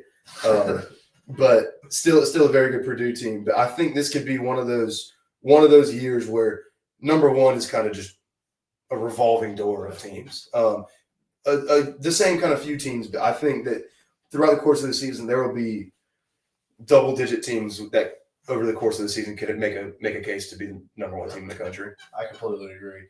Real quickly, we'll talk about some games from last night that just were kind of results. We handed out a second ago. Auburn lost to Duke in Cameron Indoor, part of the ACC-SEC Challenge. What, 6-point loss for them? 8 points? 5 or 6. It was a close game. Auburn was in it the whole way. It was a quality basketball game. Yeah. Big Cooper Flag game last night. Yeah, big game for Isaiah Evans, I believe his name is. Isaac Evans, one of the two. Came off the bench for Duke and really provided a spark. His first 4 threes in a row. Yeah. Kicking really score the basketball. And he looked quality. Duke did look good last night in that game. But interesting that Auburn, did pick up a loss there. And they didn't look bad last night. They just didn't look quite to the level that they had so far. Exactly. The environment at Cameron Indoor and playing against Duke is also one of the best teams in the country. Making a case to be number 1. That's also exactly. I think it all plays. I mean, it was a very good, very competitive basketball game. That I know throughout the majority of that game it was tied or within a possession or two. So For sure. Yeah. So another game last night, Carolina lost pretty handily to Bama. That moves Carolina to 4-4 on the year. Kind of a gut check for Carolina. They're gonna have to figure some crap out. Need to finish the non-conference strong, and kind of figure out their identity going into conference play. Exactly. Otherwise, it could turn out to be an ugly year quick. The thing is with them though, there are much worse 4-4s that you can find. I mean, with losses at Kansas and Maui to Auburn and Michigan State. And then at home to Alabama, who came in ranked number 2 in the country into the season? Something like that. Coming off of a Final Four run, they Exactly. returned a lot of players. Again, it's not a bad 4 losses for Carolina, and I'm hoping that the 4 will give them some character. But at the same time, you look at that schedule and you'd like them to be 6-2. Yeah, You'd like 6-2 was completely understandable, and those are 2 good. You have 2 good losses. You'd like to see wins against Michigan State and Alabama. Agreed. Just Michigan State being the lesser of all 4 of their losses, and then Alabama being on their home floor. Yep. If you're a Carolina fan, you'd like to see both of those come out as wins, but big get right spot just against the Georgia Tech team to open ACC play on Saturday for them. I think they'll be just fine. Unfortunately, I completely agree. I think Georgia Tech won't be a problem. It'll be a good bounce back spot for them. Marquette picks up their first loss last night to Iowa State, a team we talked about already earlier in the show. Kind of hinted at that we both like them as a Elite Eight, Final Four level team. Great defensive identity as always at Iowa State. They play a true Big 12 brand of basketball there. I mean, it's just gritty, dirty, but they win games and they can score a little bit, and it's exciting ball to watch. Exactly. It just really is fun. Whenever they play home games, it's must-watch TV. Hilton is one of the most just electrifying atmospheres in college basketball. Picking up a big win though against Marquette. Yeah, huge win. You combine that atmosphere there with which they always have with this just such a good team, such a well-rounded team. They play insane defense. But like you said, they can score the basketball too. They're fun, man. And Marquette found out yesterday. That was a big win for Iowa State. And a loss for Marquette, a pretty good loss. Yeah, but neither one of those teams is going to be regretting that loss at the end of the season. I mean, it was a top 6 matchup, of where they're ranked this week. It's going to be probably by the end of the season. I bet it'll still be a top 10 matchup for where they're ranked. Both of those teams are legit. Marquette's one of those teams that you expect to see at minimum in the Sweet 16 every year, probably in the Elite Eight every year, and I expect that again from this team this year. I think Marquette's a very solid ball club. They just ran into a buzzsaw yesterday. Yeah, Cam Jones leading them from the front. I think he's I think he's top 3 right now in conversation for Player of the Year. I think you're right. John Broom's probably leading the category right now, but I don't know how far Cam is behind him. I don't think it's. Is he behind? That's another question. Are they at the same level? Cam plays a little bit of a flashier brand. Exactly. He's a more exciting player to watch than John Broom is. He's just not sure. He's not as much of a just cold-blooded killer as Janai Broom is. And not performing at that level in terms of just getting stats. I mean, Janai Broom is a stat sheet stuffer. Exactly. He truly is. And he does it while helping his best. He's the best player on his team, and he's providing his talents in necessary areas in every facet of the game. He makes everybody on his team better. Exactly. His being on the floor makes the rest of his team simpler better. way of what I was trying to say. That's what. Yeah, I was trying to help you out there. And then the last game I'll talk about from last night, Baylor loses to UConn. UConn finally picks up a little bit of a signature win, something to right the ship. Another close, very competitive fun game. basketball game. Again, back to that Baylor team that we think has to kind of figure a few things out, but could be a contender. Lost to UConn may not be the worst thing at the end of the day, especially in a close game. And that was a part of their little conference, the conference battle between the Big East and the Big 12 as well. Yeah. So, it's kind of, there's some more stakes on the line there. But just interesting to see UConn finally kind of riding the ship after Maui, and it'll be interesting to watch them over the next 2 weeks. Yeah. See, do you go ahead and just get 3 or 4 big wins and go ahead and shut up the doubters, or do they pick up another loss and everybody's kind of pointing fingers again? Yeah. What's wrong with UConn? Exactly. Could be interesting. Big news for one of my favorite players in college basketball, though, Aiden Mahaney, St. Mary's transfer at UConn. He'd been starting. I think he had started every game of this season up until that point, or maybe the Maryland Eastern Shore game. I'm not sure, but comes off the bench last night. Goes 3 for 4 from 3. He played 18 minutes. Those were his only 9 points for those threes, but kind of a get right game for his confidence shooting because he can be a sniper. I love watching Aiden Mahaney play, and last night he was he found himself a little bit, Yeah. which is fun to see. 100% from three will work every single night. No matter, 3 for 4. no matter how many you But- take. Oh, you said 3 for 4. I thought Yeah, you said 3 for 4. hey, 75% from 3 will 75 will work work too. every night too. You're gonna get some consistent minutes if you're shooting into that level. Exactly. Absolutely. So, kind of moving on from there, let's take a look at what we got coming up this weekend. Still early in the college basketball season. We're in a place where we're just coming off of Feast Week, kind of some weaker non-conference games. With the modern era of basketball, we're playing some conference games at this point. Yep. 1 or 2 here and there. There's a couple of those that are. I think every ACC team's getting their first game this weekend. Yep. As you move into Friday's slate kind of sucks. Yeah, it's I'll be not honest. great. Friday is gross. Friday is nothing good. Some games that I thought might be interesting. Number 19 Illinois is on the road at Northwestern, a conference game. They're playing a Big Ten game. That could be a spot they could lose. It might be an interesting one to watch. We saw Northwestern last year. They know how to beat these ranked teams, especially in a rivalry game like that. Come on, man. And at home, Northwestern getting to play at home. Another game I thought was interesting, particularly for our AAC contingent. We are an ECU biased sports channel, so we definitely keep an eye on the American Athletic Conference. North Texas is playing at High Point tomorrow. Scary spot for North Texas. Scary spot for North Texas, but I think it's interesting that they're playing a road non-conference game in North Carolina. I agree. I think it's interesting that they are traveling here already to almost like sneak peek.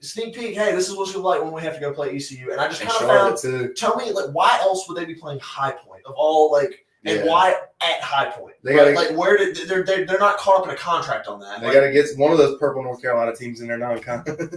Exactly. It's so it's interesting that they're kind of. I just found that cool that they were traveling to North Carolina, maybe trying to prepare a little bit for a trip to East Carolina. I don't even know if they play at ECU this year or not. Let's find out. I can't remember. I have no idea. I can't remember our conference schedule. January 14th at Minji's Coliseum. So I was right. It was a preparation trip to come out to High Point. So just kind of interesting game. Might be cool to see how North Texas fares. If they end up losing, will they come back to North Carolina with a vengeance, or will they have a bad taste in their mouth and bad memories and give Pirates an edge? Another game that I thought was kind of cool. Georgetown is going to be at West Virginia. They're going to be playing at Morgantown. That's gonna for be a Friday game. night. That's a fun game. A couple quality teams, former ECU. A couple interesting teams. We'll say Georgetown remains to be seen. Georgetown's not quality. West Virginia's kind of got couple things going. Javon Small has randomly turned into an All-American. Top level player for another former Pirate succeeding on the national stage. It's awesome. We love it. He's 2 stops removed from ECU, but we're still his roots. But that kind of wraps up a weak Friday slate. Not a whole lot exciting. What about Calumet at Eastern Illinois? Campbellsville, Harrodsburg is at Eastern Kentucky. The Colonels, dude. Hence my comment of the weak Friday slate. St. Joseph, New York is at Hofstra. Oh, St. Joseph, New York. Not regular St. Joseph. No. East-West University is playing at Western Illinois. East-West. That game's on ESPN Plus at 8 p.m. Friday night. How was Screw whatever Friday. Mark your calendar. How was one East and West? East-West University. West University. Mark it down. They're playing Eastern Illinois. Western Illinois. Wouldn't that just be middle? Yes, middle University.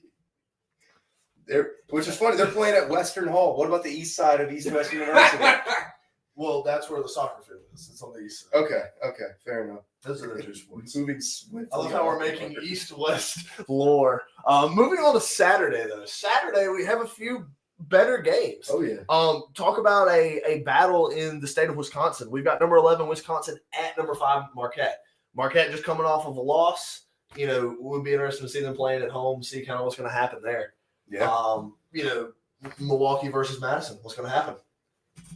I think what's going to happen is they're going to play basketball. It's going to be a damn fun basketball game to watch. Do you have a prediction there, Paul? Who's going to get the win? Give me Marquette. Marquette. I don't know if there's a line at all for that game. I doubt it. But I assume it's going to be close, and I would probably be taking Marquette in that game. I think there's going to be too much for Wisconsin. But agreed. I think I like Marquette. I think Cam Jones will kind of dominate. Yeah, probably. We'll see what happens. If Wisconsin can kind of silence him a little bit, though, then Wisconsin has every chance in the world to go into Milwaukee and win that game. Absolutely. Could be anybody's game. Talk about a tough week for Marquette, too. Iowa State and Wisconsin. Yeah, that's That is a brutal week of basketball. For it to not be a feast week, like Yeah. mid-season tournament. Yeah, week after That's- feast week. Yeah, Gosh. that's nuts. That's rough. Honestly, probably the biggest game Saturday. Number 4 Kentucky at number 7 Gonzaga. Yep. I think they even titled that game. It's some sort of battle in Seattle or something like that. I think that If game I'm is in not- Seattle. Yeah. If I'm not mistaken, maybe a neutral Let's site. see. God, I think there's about 18,000 basketball. there's a games on. ton of basketball Saturday. If you're Yeah, a it's college a- basketball fan, you have something to watch on Saturday. Oh, There's no God, doubt. But yeah, that game is in Seattle. I can only assume it's called Battle for Seattle or Battle in Seattle. whatever Yeah, it something is. like that. I don't remember the exact name. Kentucky picking up a loss this week already. It's a big spot for them. It's a get back game. That's a huge opportunity on basically playing a road game. Yeah. In And it's going to be a home game for a Gonzaga home game with more fans because their arena's tiny. They're going to be in Seattle.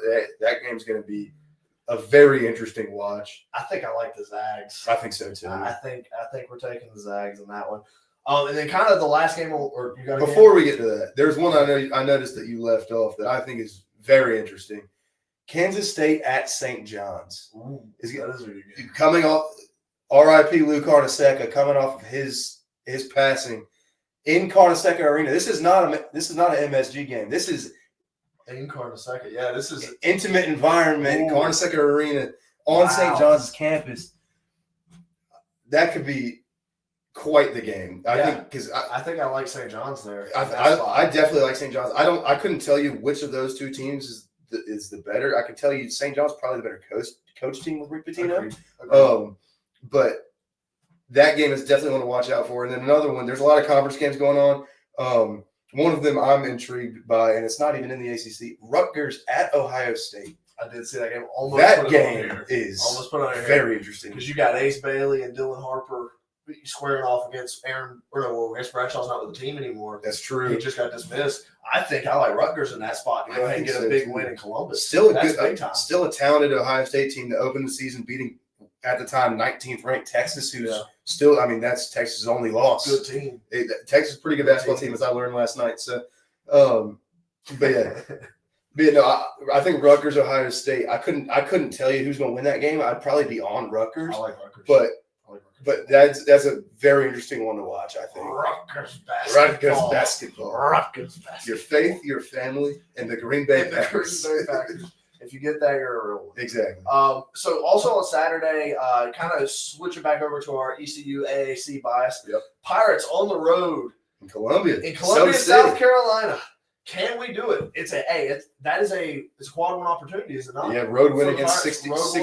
69th in the Ken Palm. I don't know where they are in the net. Yeah, I don't know where they are in the net, but that's I tried to find the spread and they didn't even have it available yet. it'll yet. release tomorrow probably. I don't know what to expect from this Pirate team, man. I really I don't either. We learned something this week though. Yeah. They live and die by RJ Felton. And we Yep. kind of already knew that. We kind of had that in our hearts. Yep. But they truly live and die by RJ Felton. Like CJ Walker is going to get you his 12 to 15 a night, and it's whether RJ scores 25 or he scores 5. Yep. That's going to be whether you win or not. Who knows what Cam Hayes is going to show up on any given night? 3 to 8. Yeah. That's what you're getting out of camp. Let's Probably. be honest with ourselves. You're not Probably. getting a whole lot more than 8. You might get 3. Jordan Riley, I think, can be an I X factor like for that Jordan Riley team. a I like him a lot lot. He's got on a this team. great freaking motor. That kid hustles. He plays hard defense, and he is always trying to find a way to get himself to the rim to get an easy basket. And I love guys who try to simplify the damn game. Yeah. Like, he's the kind of guy that ECU needs. South Carolina, What do you they're have? at 89 in the net. Okay, so they are way lower than that. Ken Palm likes them a lot better. What do you have to the sentiment? And I just heard this through other people that yes, they very much live and die with RJ, but the lack of a standout big is what's really killing this team right now.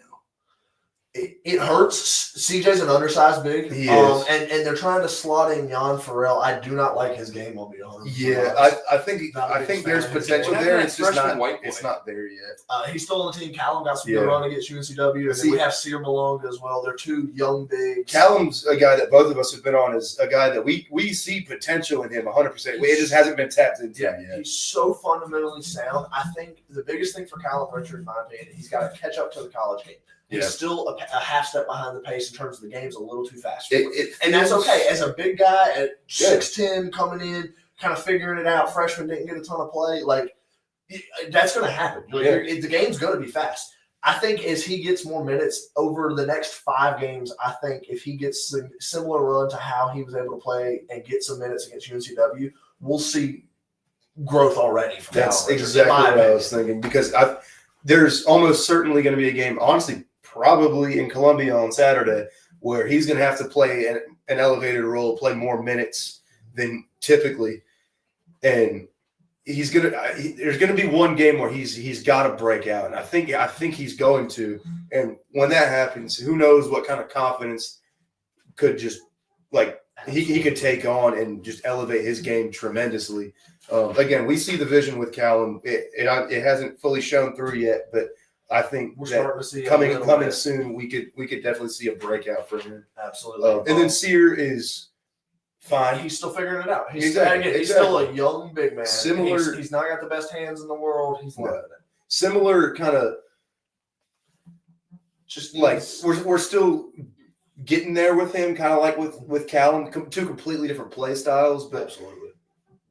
Both are guys that I see potential in that could, I think, take on a solid, confident role down low for this team. But I think another player for ECU that could really be one of the X factors if they have a solid season, Jashane Woodard. Yeah, coming off the bench right now, and I'm okay with that. He can stay in that role if that's where he's at his best. With us starting, honestly, didn't he get a start lately? He may have gotten a start. I can't remember if it was against W or if it was. He's primarily been off the bench, though. Definitely. I think that kid, he just plays that. He's a big guard. He's a 6'7" point guard. That's how he plays, and I love guys like that. I mean, my all-time favorite NBA player was like that. Penny Hardaway, Hardaway, big boy point guard. Mm-hmm. They're so much fun, and they provide such a.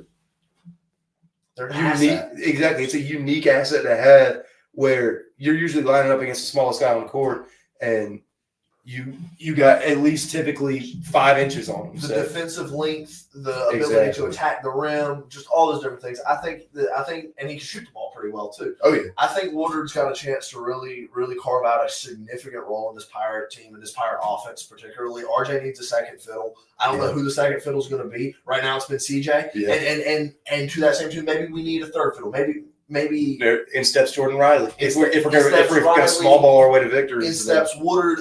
One of these guys has got to take that next step and average over 10 points a game. If the Pirates are going to take that step and try to be a 500 team or better in conference this year, in my opinion. I'd like for Travion LeBeau to have some sort of an impact on that. He's getting minutes. He's playing over 20 minutes a game. We just haven't seen the production in those minutes. I think it definitely could come. But like we said, there's a lot still that remains to be seen with this team. So I think he's catching up to the game a little bit. I think so too. I think you can see him improving a little bit, but he's quickly catching up. Getting really quickly back though to the Saturday game, ECU at South Carolina. Do you think the Pirates have got it? I'm not going to predict a win. I'm going to predict a loss. I think we have potential, a lot of potential to go in and win this game. I just don't know if it'll happen. I don't know if we'll be able to stop Murray Boyles. Yeah. And then that's when the other guys around him start to open up. But I'm pulling up some statistics at the moment. I'm in the same boat with you there. I think we'll lose. I think we have every opportunity and ability to win this game. I think so too. In the world, we've beaten South Carolina. We've beaten just as last time we played South Carolina in South Carolina. I was there watching us win. So yeah. We've beaten better South Carolina teams. I think we can do it. I fully believe in the Pirates. You got some stats coming for us I'm trying to see just how much they rely on Colin Murray Boyles. He's averaging about 16 and 9 per game right now. He's potentially a lottery pick. Yeah. He's such a good basketball player, just a rock solid forward. But behind him, he hasn't played up to where people have expected him to start this season. Yeah. We gotta just hope and pray that doesn't break out. Wake up game. Exactly. Yeah, don't be the wake up game. I haven't watched much of this South Carolina team. They handled business pretty well on I believe it was Tuesday night. Who did they play on Tuesday?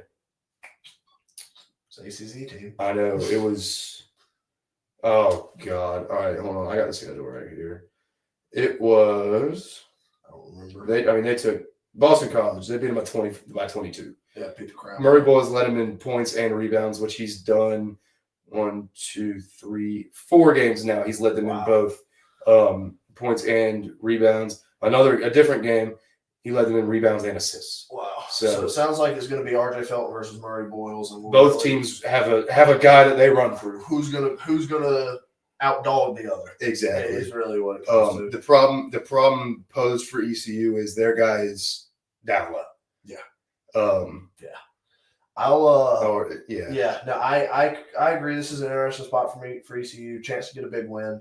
And it comes down to how does RJ play and can we stop Murray Boyles? Yeah,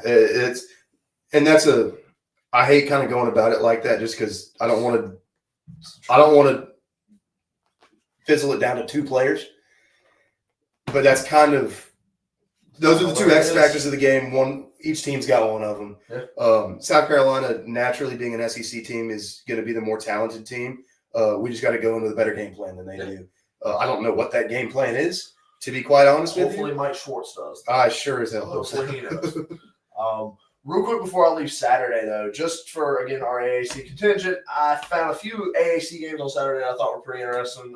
Saturday or Sunday? Saturday. Okay. A couple of American teams that are playing some interesting opponents. First one I'll start with is Tulane's on the road at George Mason. I did see that. So that's a common opponent with ECU. Just kind of be interesting to see how they perform against George Mason. I mean, Pirates beat George Mason, so it'll be interesting to see kind of where Tulane stacks up against us. Now, obviously, the Pirates played them in Minges. They're playing at George Mason, so it'll be a little bit different scenario, but thought that might be an interesting game with a common opponent this early in the season with a conference team in conference that we have historically been able to beat, but also has had some couple quality teams here over the last few years with Kevin Combs and a couple other guys. Yeah.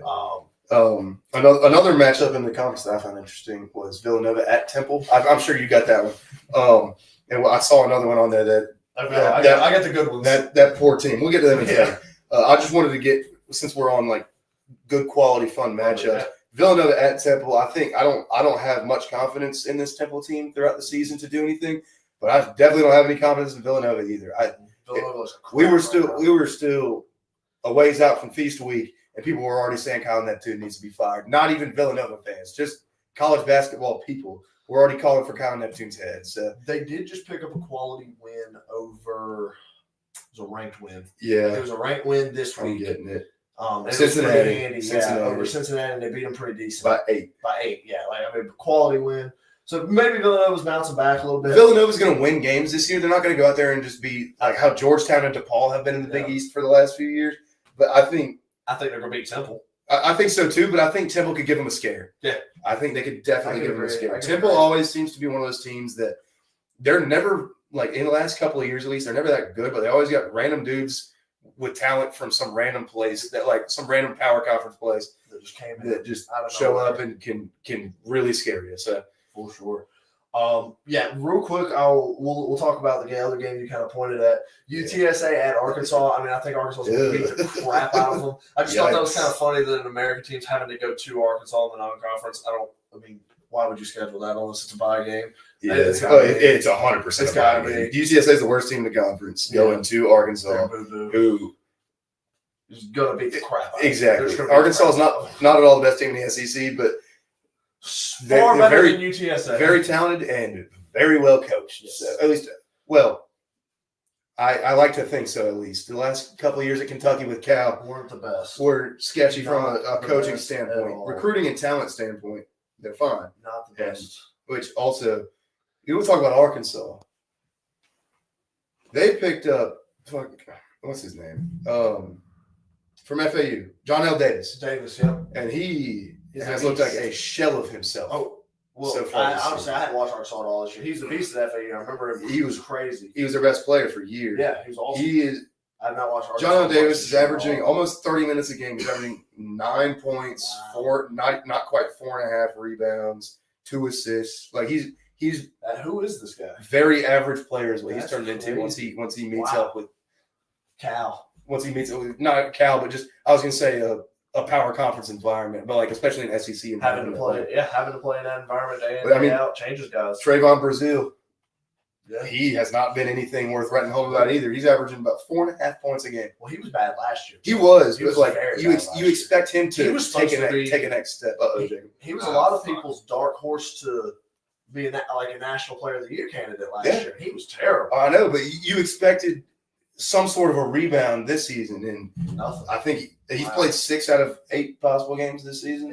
Wow, two no plays. That's Yeah. crazy. It's Healthy scratches, I wonder. Ivisic, the dude that came over from Kentucky, Big Z, I think they call him. Yeah, Zvonimir Ivisic, Big Z. He's not their most talented player, but God, he's electrifying. Yeah. So he's going to be fun to watch. Absolutely torching this UTSA team. These poor road runners. It's an unfortunate scenario. For Yeah, them. just wanted a couple quick hits on Arkansas and how they have not looked like what they're supposed to. They've definitely underperformed, but I still think that's a team that come March they'll have figured some things out. Yeah. Last American game I wanted to note on USF at Loyola Chicago. Yeah. I think South Florida this year is a team to watch. You know, the kind of sudden and shocking passing of their coach.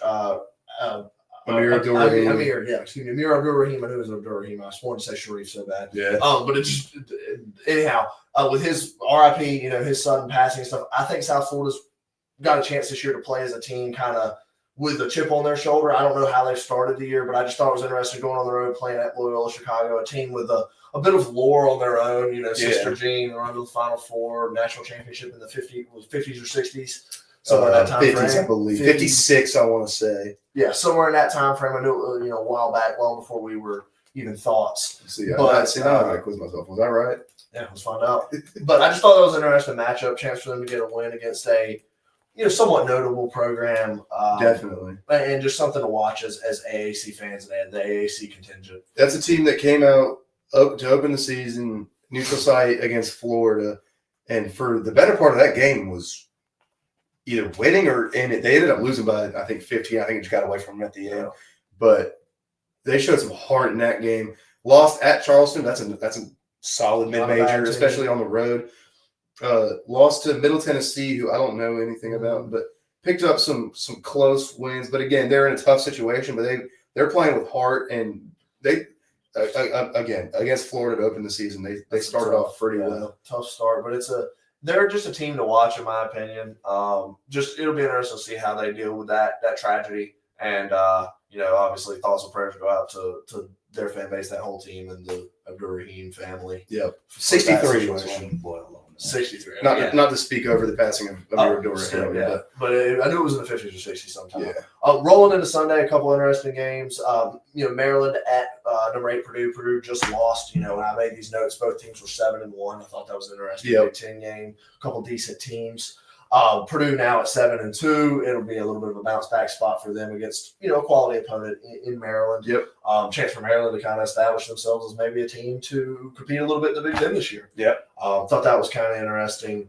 Also have number 1 Kansas going and taking on Missouri on the road. Thought that was another interesting game. Kansas just lost, so probably won't be number 1 next week after that loss at Creighton. Yep. But another tough potential road test. Could this be another another trap game for them? Could we see 2 losses for the number 1 team in the country in a week? Is it possible? Who's to say? Who's to say? But again, Kansas and Missouri are both 7-1 going into that game. Yep. Has Missouri really improved from last year, or is Kansas going to dominate? I think I have the answer, but it's tough to say. It's yet to be seen. It's yet to be seen. And then what I thought might be one of the more interesting games of Sunday, and probably the game that I'm going to be paying attention to the most. Let's head out west for a little 6:30 showdown, if I remember the tip time correctly. UCLA at number 12, Oregon. 6 on the nose. 6 on the nose. Oregon's been playing some brilliant basketball. Hey, Oregon looks good, but UCLA has also got a quality team this year. Yeah. I think that could be the best game of Sunday. Pac-12 basketball will be Pac-12 after dark, especially if you're on the East Coast. Daylight savings and all that fun stuff. We love Pac-12 after dark. Oh, yeah. So let's look. I think that could be the best, probably the best game of the weekend. And then another game of Sunday. Excuse me. Another game I thought was interesting: Texas A&M, Texas Tech. Neutral site in Fort Worth at Dickies, the home of the American Athletic Conference Championship. Yep. I thought that could be an interesting game. It could be a big win for either team. I don't know much about Texas Tech. I know a little about A&M, marginally, But I think that that was one of the ones I looked at that is definitely interesting. You got UConn at Texas. Wow, I missed that one. UConn at Texas. You got Duke at a spunky Louisville team. I saw that, but I think Duke will dominate them. I didn't Probably. include it. But Louisville just, let's see, kind of got it handed to them against Ole Miss. Mm-hmm. Lost by 5 to Oklahoma, but pretty good Oklahoma team. That was the battle for Atlantis. James Semi. I can't remember if it was semi or what, but it was in the battle for Atlantis where they show up and beat West Virginia and Indiana.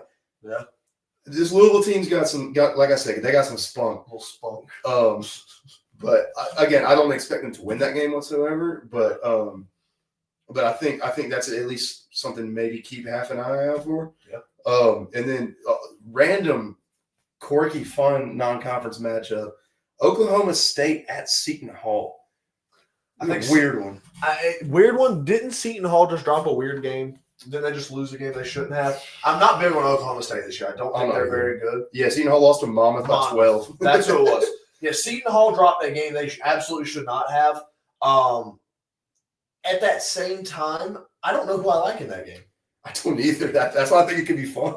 That could be a fun. That could be a gross basketball game that turns out to be one of the games of the year. Yeah. Let me see. Oklahoma State. I don't like the Pokes a lot this year. I'm not high on them. They have a 8-point loss to FAU and a 12-point loss to Nevada.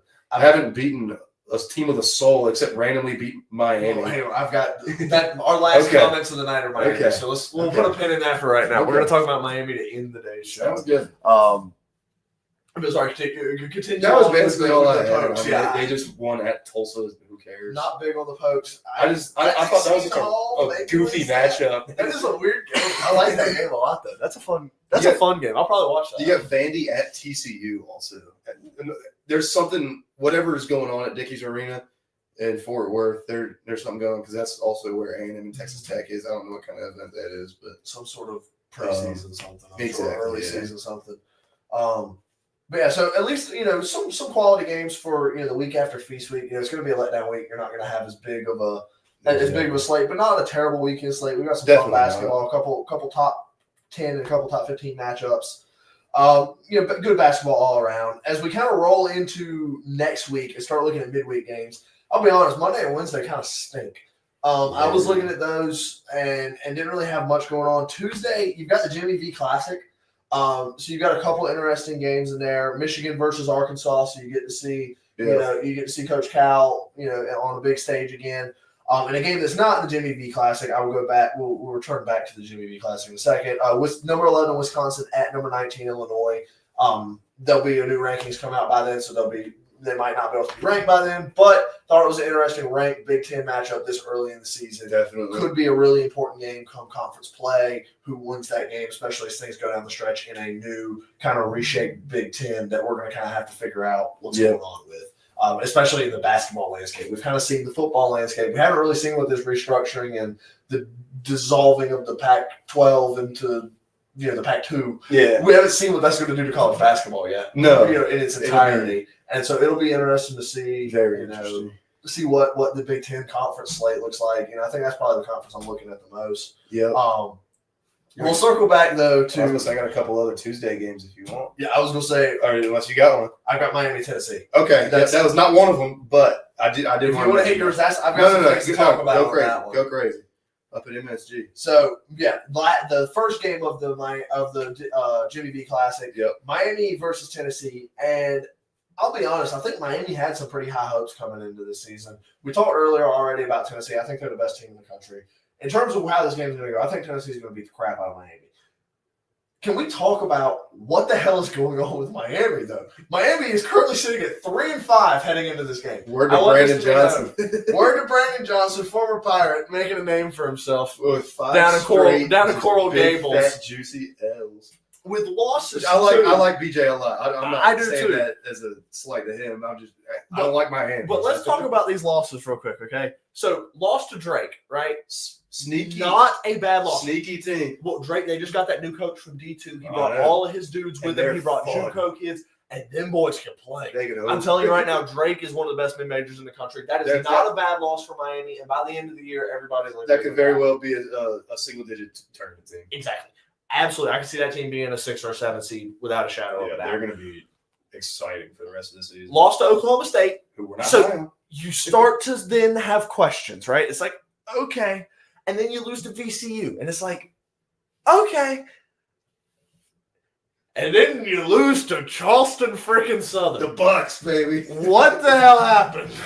How do you lose to Charleston Southern? You get waxed by Arkansas, and They only lost by 3. Or they only lose by 3? They lost by less to Arkansas than they did to Charleston. Different games I'm thinking about. But anyway, you lose an ACC, SEC challenge. The whole ACC lost, like whatever. You don't acknowledge that, but you lost to Charleston Southern. What in the heck are we doing, man? All I'm going to say is watch out. December 21st, Mount Mount St. Mary's. Hey, Presbyterian's got that's a The big Blue game. Hose, baby. The Blue Hose. Trap for Miami. On Apparently, Blue Hose, they might not win an ACC game if they keep this up.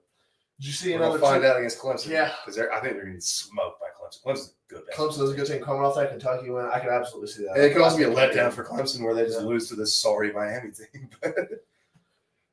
Yeah, I had higher hopes for Miami this year, I did too. I thought that, like, the fact that I have an entire column on my sheet that says Miami L's, like that says it all. That says it all right there. Any other Tuesday games you thought were interesting? One of my favorite. It's not at all a good matchup. It's just one of my favorite times of the year is when NC State's playing their Reynolds game. They get fun. Coppin State. The Eagles, I am baby. sick and tired of having to watch teams that I pull for play Coppin State at home in their less than 10,000 seat arenas. It's not fun. Has this ever happened to you before? We won't talk about that. Actually, you want to know something really funny? I'm pretty sure that the game where we hit the buzzer beater to win was 3 years ago today. I'm almost positive I saw that in my Snapchat memories this morning. That's crazy. I'm almost positive it was 3 years ago today. It's funny that you mentioned that. What a horrid day. What a weird day. Because I remember we were sitting in the corner, and that's like the angle of the video I have is from the against Coffin. Crazy. But that's crazy. That's all I got on that one. Is I wish State played more games there. I wish honestly we could go back there. There's no room to expand it at all, so that'll never happen. But I love going back to play at Reynolds. And then fun crosstown rivalry, Charlotte at Davidson. That's a fun Davidson team. They started off hot against Arizona and faded quickly, but they came out firing and just couldn't hit anything. Hey, as I'm looking at it, I see another game I find interesting. What, Monmouth Princeton? The one below that. Yeah, no, Penn State Rutgers. I know that was another one I wanted to bring up. That. Penn State coming off a big win against Purdue, stormed the court tonight. Rutgers, with 2 of arguably top 5 players in the country. Hey. That could be a fun game. Which that team hadn't fully gelled yet at Rutgers, but if they do, when they do, okay, fair. They're going to be a problem. Yeah, it's going to be scary. Ace Bailey and Dylan Harper. It's Dylan Harper, right? They are both incredible basketball players. Ace Bailey has got as pure of a jump shot as I've seen in a long time. It's beautiful. I mean, dude moves like Kevin Durant. It's kind of scary. They're fun to even scary. if they haven't gelled yet, they're fun to watch, especially for sure. since they magically lost to Kennesaw State. So that was crazy. Wow. We also got Penn State Altoona at Mercyhurst. We were talking about Penn State. Love a good Penn State. What other trash schools we have? La Sierra at Cal State Fullerton. We got Carolina University at Queens. Okay. There's a matchup for us. That's a big matchup. A D3 school versus a school that should be a D3 school. Basically, Lindsey Wilson College at Southern and Cairn University at UMBC. I don't know. Rounds out the Super Tuesday. Super Tuesday, yeah. Not a great start to the week. Hopefully next weekend slate will be pretty good, and we'll have some fun games to talk about. And who knows, maybe we'll have an upset or two that'll give us a good couple games to recap with. That'd be nice. As we get rolling with the college basketball show, I don't know if it's going to become a weekly thing. I assume it probably It'll will. be a fairly often If thing not, at worst. yeah, if not bi-weekly, especially as we're heading towards the conference slate, probably past New Year's. I can only imagine this will be in every single week where we're here getting it, making it happen and getting active on some college basketball. Making it happen and getting active. Hey. You are the motto of the Down East Sports. English, we speak it. Yeah, we do. It's good. All is well. Habla inglés. But yeah, that kind of does it for me in terms of the first half episode of the Down East We went long enough Sports for it. college That could be a full basketball episode. college You're right basketball at 2 show. hours. Really? Yeah, We did like an hour. We did 10 it. when I we was were about to say up. we did about an hour on each. That's not too bad. Not too bad at all. But Which I mean, if you guys, either viewership's great right now. So if you guys have more, you definitely. I kind of. I got. I'm kinda punted for I now. don't know if you got anything from the chat, but Yeah. Does anybody have any Nothing from the questions? chat. Yeah. If chat's got anything, we'll sit here for a second and just kind of talk smack. Jake, how do you feel about your Wings losing? Is that okay?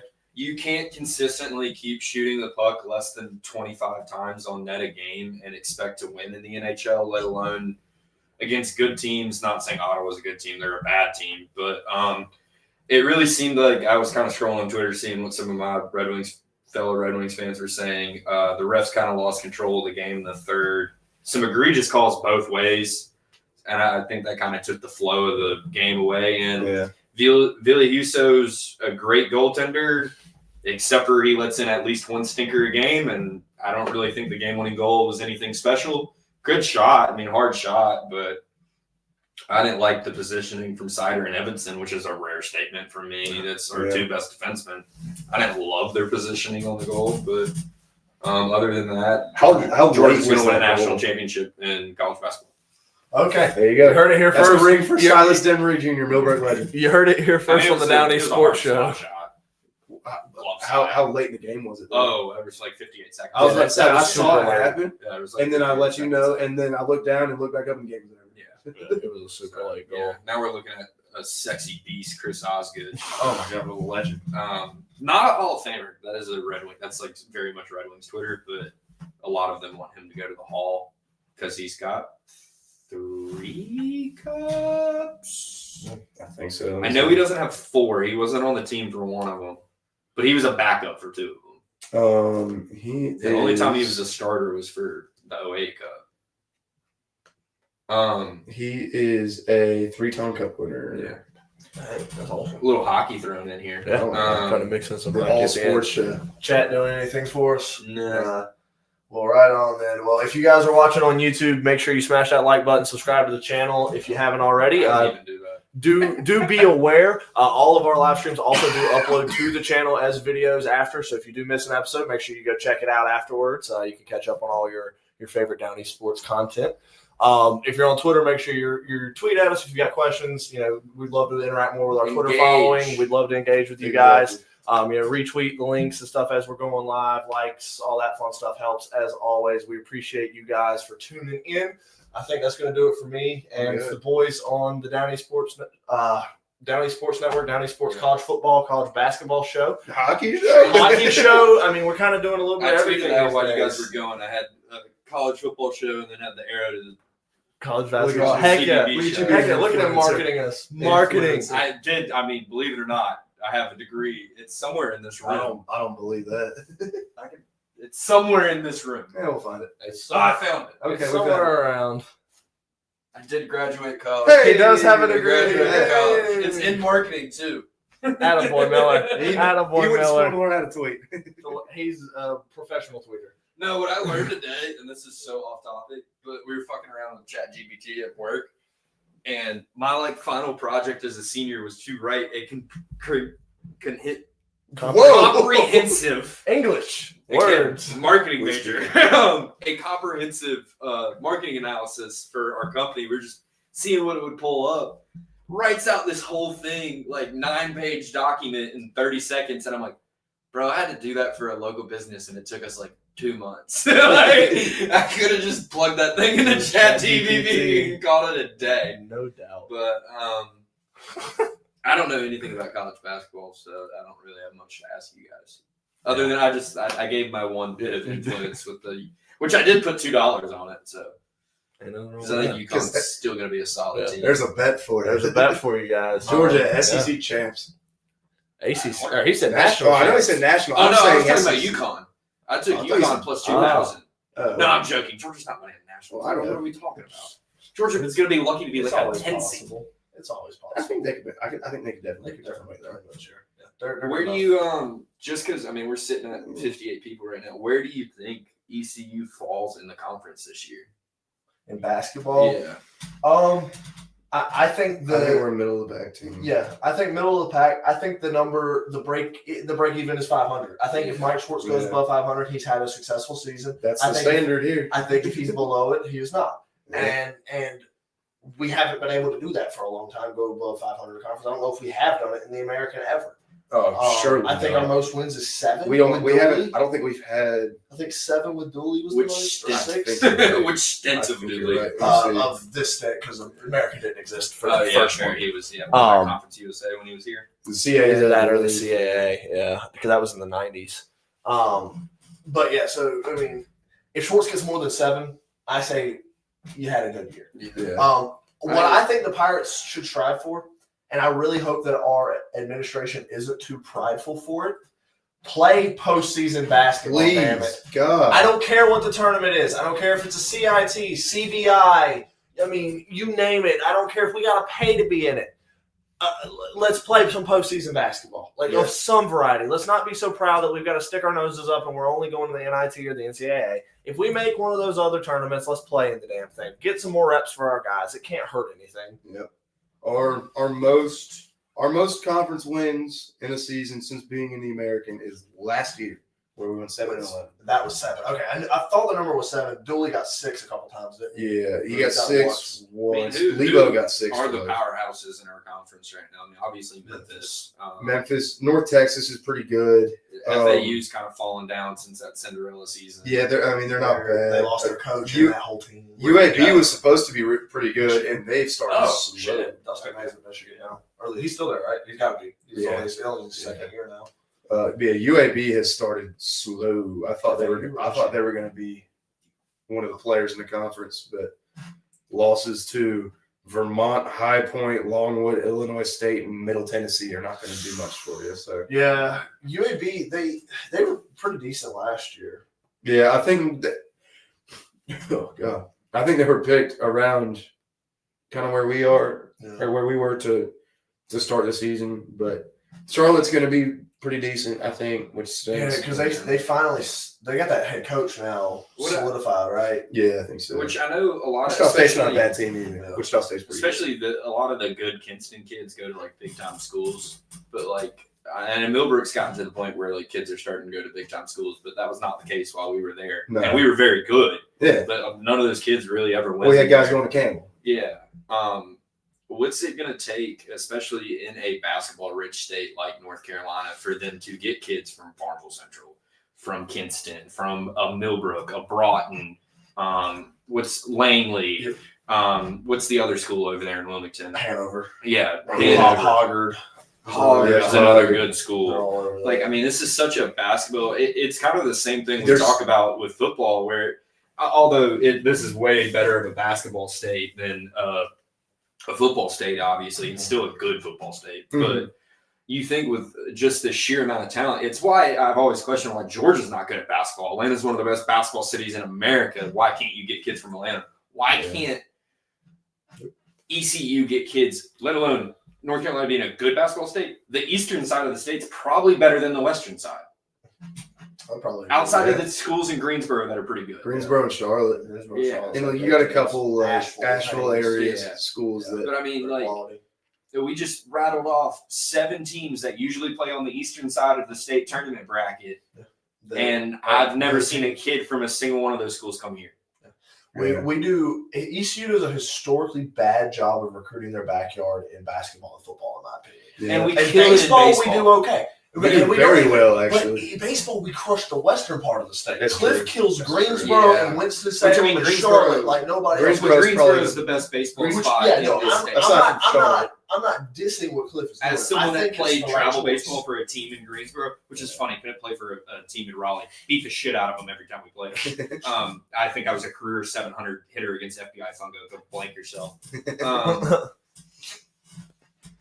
But yeah, like, I don't know. We'll talk about It's just baseball so another time for that. so hard to recruit in the state against. Well, like, I mean, yeah, that's you're what dealing state with has two- that problem competing against Duke and Carolina, but Yeah. now like ECU's got that problem competing against State, Campbell, with those schools. Charlotte. Exactly, The and thing even, is- I was about to say even the South Carolina, Virginia schools too. Yeah. The thing is, for ECU though, in my opinion, though, it's you almost aren't even competing with those schools, though, right? The big fish that Carolina you're not State, gonna get Duke, the- and you're not Wake gonna are get going with for. them. You're not going for them. You're going for the high-end 3-stars. Yeah, your big 3 stars and your kids, the And Imani maybe Gods out sneak of in. Green Central and the kids out of Farmville, Justin Wright, and like those. Yeah. Like you're going for those guys. You're not going for Baby T. You're not going Yeah. for Chris. Clemens was not a Brandon, great example. Brandon Ingram, mid-major, but you're not Ingram out went of to Kinston. Kinston. You're not going after Reggie Bullock from there. I mean, like you've got a ton. You're not going after this big fish. ECU can absolutely score big talent in Eastern North Carolina. Another We problem just is don't do a good job. it's with it. very evident to recruits that a lot of the fan base just simply does Doesn't not care care about about it. basketball. You don't hear about ECU basketball at all. Nope. No, but they also haven't. I don't think. And obviously, we were here in a very poverty-rich situation with football when we first got here with Montgomery. But like, there hasn't been a reason to care about East Carolina basketball for the most part. I mean, I think the game against South Carolina, just because I went with you guys, that was a big game. It was a pretty packed crowd. I'm sure the UNCW game did well. But There was actually really bad attendance. Was it really? Really? From I didn't get to watch from the what game. I saw on Twitter, You the got contingent did not show up. I And didn't I get to think, watch like, the game. not the atmosphere, that's not the right word, but the environment's not bad inside of Minji's. It's pretty When like Minji's is packed, it gets especially- rocking, man. especially like when they added the DJ, because that's when I first started going to hoop games was with y'all. Like the DJ kind of helped out, keep kind of like the excitement going in between whistles and during timeouts and stuff. Like it's a fun place, so it's a good. There's not a bad seat in that place. No. You get a good view. As someone that grew up going to a lot of Florida Gulf Coast games, like it's a very similar stadium to that. Absolutely. Yeah. Absolutely. It just they got to find a way, and even if it's like, hey, we're gonna find a way to play, and I don't know if they do home and homes in basketball, but Sometimes, yeah. But I if mean, you could State get has home- one like the starting this year in Kansas. when's the last time we've played UNC, Wake Forest, They don't want State? to play us. I'm aware, but you It's got a to trap game for them. you got to try to politic to get a big name. Like South Carolina's a good grab. South Carolina's a great grab. You got to find a way. Get Wake on the schedule. Yeah, to get Wake. I mean, you don't have to get Duke. You don't have to get the big three, but like Get Wake on the schedule. get Even Wake a- on the schedule. Even a VT Virginia yeah, Tech yeah. or something. VT's not a bad basketball school. Virginia's going to be going through a downhill slide here probably for a little bit. Yeah. Get a Virginia on this. Get a big name program to agree to play a home and home, and you might drive some interest. It's just I my agree. 2 cents. I completely agree. Yeah, It. most viewers we've ever had, so we That's appreciate exciting. that. Heck yeah. Hell yeah, thank you. Heck yeah. It's been nothing but steadily going up the whole night, so we appreciate it. Yeah. I don't know if that. Yeah, I think Pirate basketball. We got to have some higher level opponents to attract some of those recruits. I think one thing also that we got to consider is we don't have a local coach. We got a West Coast coach. Yeah, He's I gonna, think that probably he's going to does kill recruit. us. Yeah, Like he's going to 'Cause we do recruit get- some guys from that area because that's his pipeline. yeah. You know, you're going to have a level of that. I don't know if this Pirate team is the team that goes and breaks the door down to building us to the next step. But I do think this is a team that can go over 500. Yeah. It's It's a fun team. I need RJ Felton to play some damn postseason basketball though. I I need know. it, and I need it like Retire number 3. I need water. Like I need it bad. Like I need number 3 to be able to We play postseason finished- basketball and accomplish something. retire the We And finished retire his number. 7th in the conference in recruiting last year. Looking at 2025 right now. And on that note, even if we don't retire RJ's number, I need 3 Felton in the rafters. Yeah, I need it. I gotta have it. to. He We has have- put his heart and soul into this program. We have one commit for the class of 2025. I right saw now. that earlier. And he's the number 2 player in his state, number 50th player in his position. So I mean that's a good grab. But like you said, he's from what is MA? Is that Maine? Massachusetts. So like, which I mean, I guess that's not really an outrageous grab for us because if you look at the student body, we get a lot of kids from Mass, Delaware, Jersey, PA. Maryland, PA. So I mean, it helps. That's maybe a pipeline that we could extend recruiting wise. All right, we can't get them at home. Like this is a big school for that lower Northeast. Like Yeah.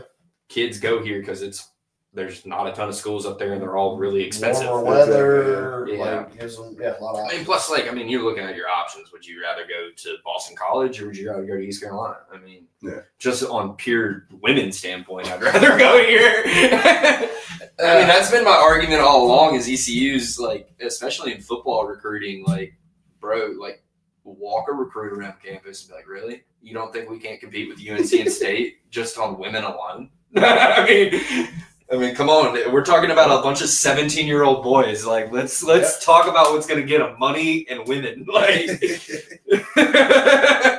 might get us canceled right now. This might be the last time you ever hear the Dunny Sports. Maybe it's a good thing I'm behind the camera now. Had to get this guy out of here. Yeah.